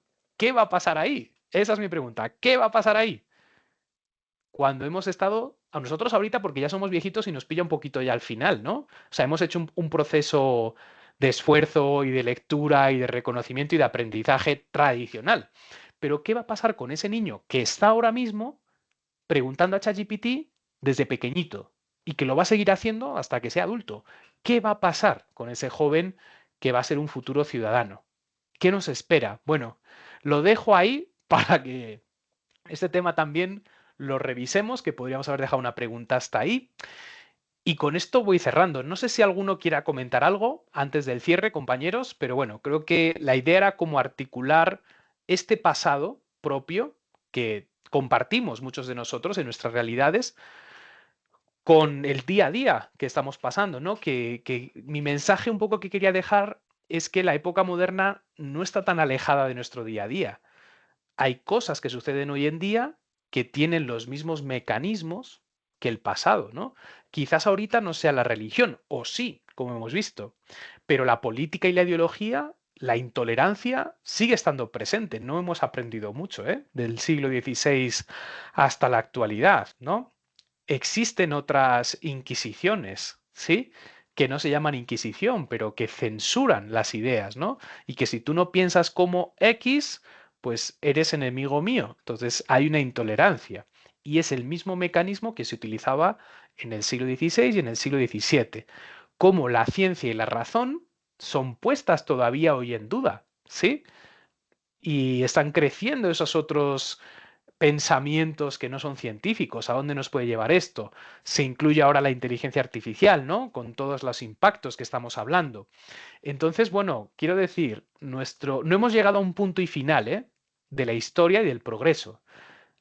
Va a haber que seguir luchando contra muchas cosas, ¿sí?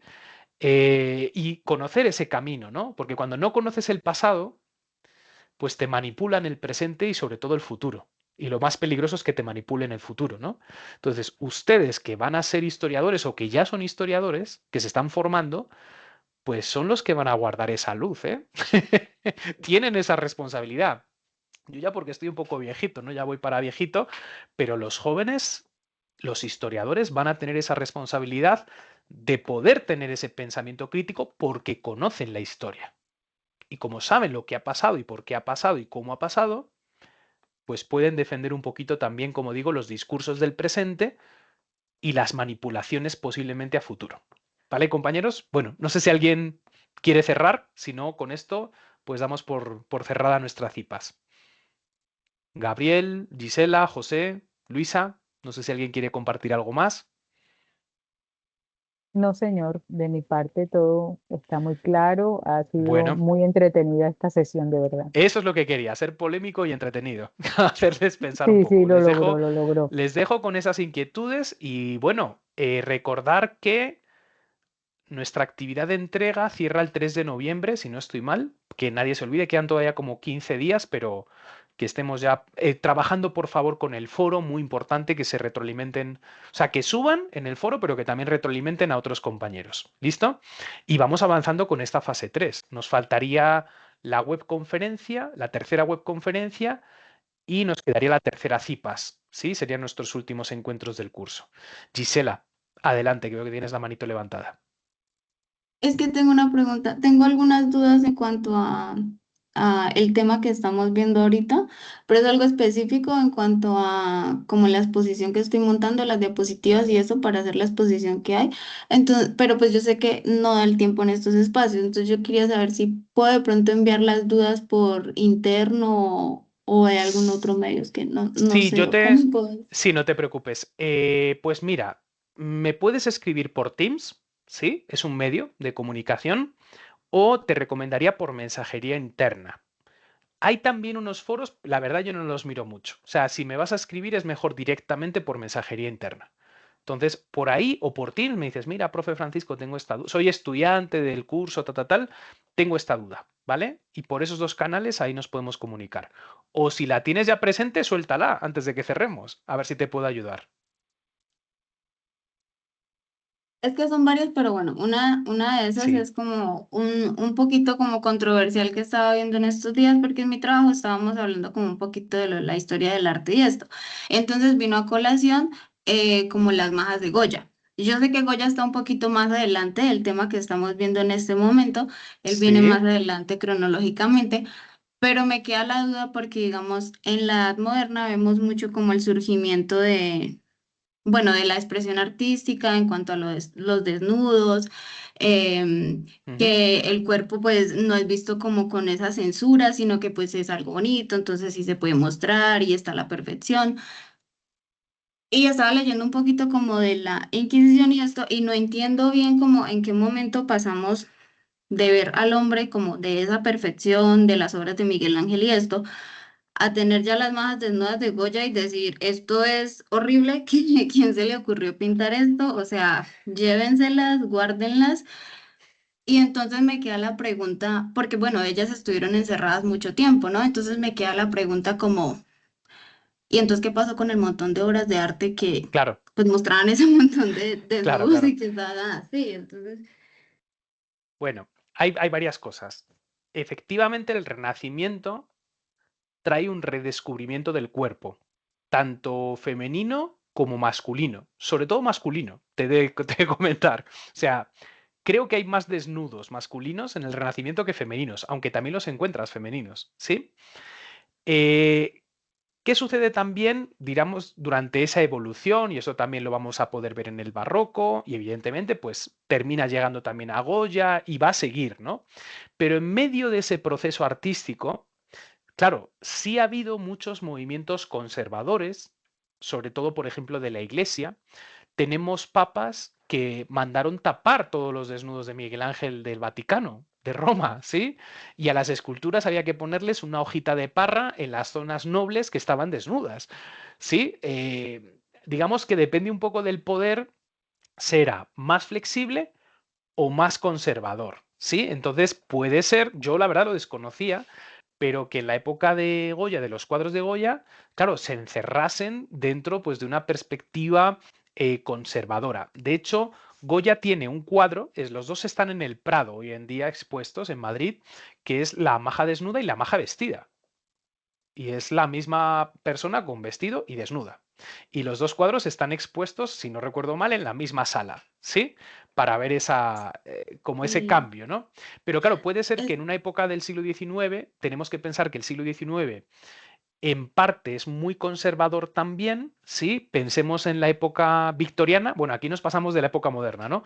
Pero en el siglo XIX, en la época victoriana, es de un conservadurismo muy fuerte. Las mujeres no podrían mostrar, o sea, mostrar el tobillo era una escena erótica en el siglo XIX, ¿no?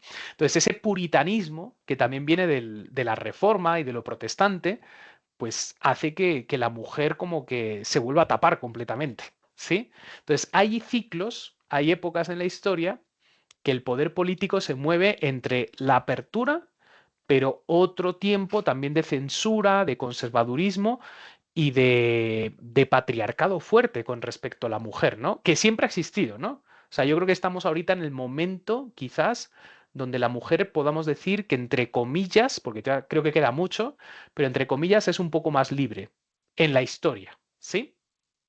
Aunque hay excepciones dignas, ¿no? Como hemos visto, pero muy puntuales. Hablo a nivel de volumen de mujeres. Estamos en el momento donde más oportunidades tienen, más derechos tienen, más libertades tienen, pero esto no quita para que dentro de 100 años vuelva una ola reaccionaria y se acabe todo eso. No sabemos, ¿sí?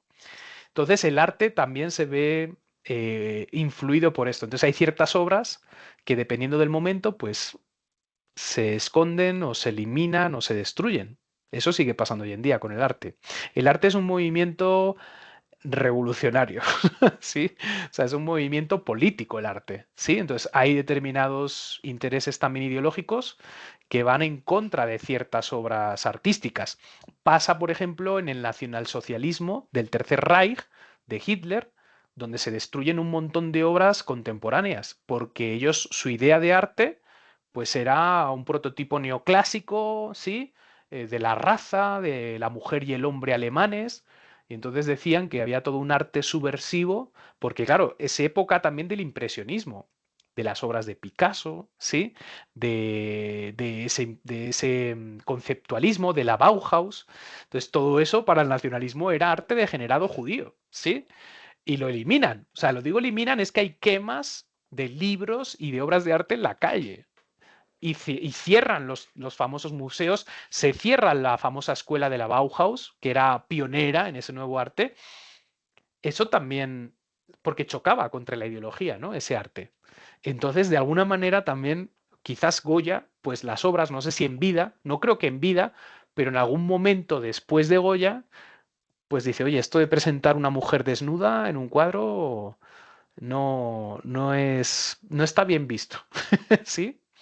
Pero bueno, yo creo que esa libertad de alguna manera sigue su curso, ¿no? De alguna manera, ¿no? No sé, ¿qué opinas tú? Pero O sí, sea que es, puede pasar. o sea que es un poquito como, bueno, como en el mismo modernismo, ¿no? Que sean diferentes corrientes y pues cada una va teniendo como su pensamiento y entonces de ahí va como cambiando todo, como digamos el Renacimiento al Barroco, que ya es pum, diferente. Y luego viene la Ilustración y también tiene muchas cosas diferentes, ¿sí? Sí, pero son transiciones, ¿eh? No crean Ajá, que uno se acuesta renacentista y se levanta barroco. así, sí. Son evoluciones. Entonces, por ejemplo, el final del Renacimiento, que es algo llamado el manierismo, tú en el manierismo ya puedes empezar a ver como ciertas características del barroco, ¿sí? No sé si se acuerdan de la fachada de la iglesia que veíamos en la parte del barroco y yo les decía, bueno, esto todavía tiene cosas del Renacimiento. Seguramente si reviso de cuándo está construida la iglesia, está en los años del tránsito entre el Renacimiento y el Barroco. Pero claro, se van incorporando nuevas ideas y esos estilos de arte llegan también como a una plenitud, ¿sí? Llegan a una plenitud y de repente empieza como algo nuevo por debajo, se empieza a mezclar y lo supera.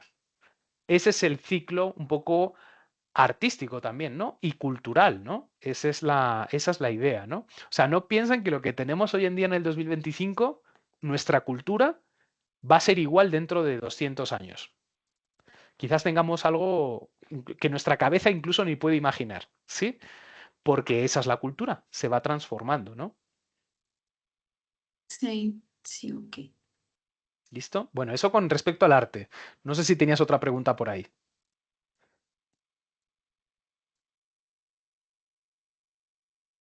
No, profe, pues así, pero no, voy a organizar entonces en base a esto un poquito más mis ideas Vale, no y te ahí ya. preocupes. Me escribes con No, calma, ¿sí? Y por ahí, por esos dos canales, por Teams es más rápido, porque yo tengo el Teams todo el día por reuniones que tengo o temas administrativos, ¿vale? Entonces me escribes ahí sin problemas. Eso sí, me dices, soy Gisela, la estudiante de procesos y problemas del mundo moderno. Ah, listo, cuéntame. Y por ahí te puedo ir retroalimentando. Y para los demás igual, ¿no? Para todos, ¿vale, compañeros? Bueno, ahora muchas sí creo gracias. que les dejo que tienen que descansar y mañana todavía tenemos que trabajar todos mañana. ¿Listo? Bueno, una feliz noche. Colgaré la grabación en el foro, listo, para que la tengan, ¿vale? Para el resto de compañeros. Profesor, muchas ¿Listo? gracias. Feliz Que pase noche. buena noche. Feliz noche para Gracias. todos. José, Muchas Gisela, Luisa gracias. Elena, feliz noche. Gracias, igual.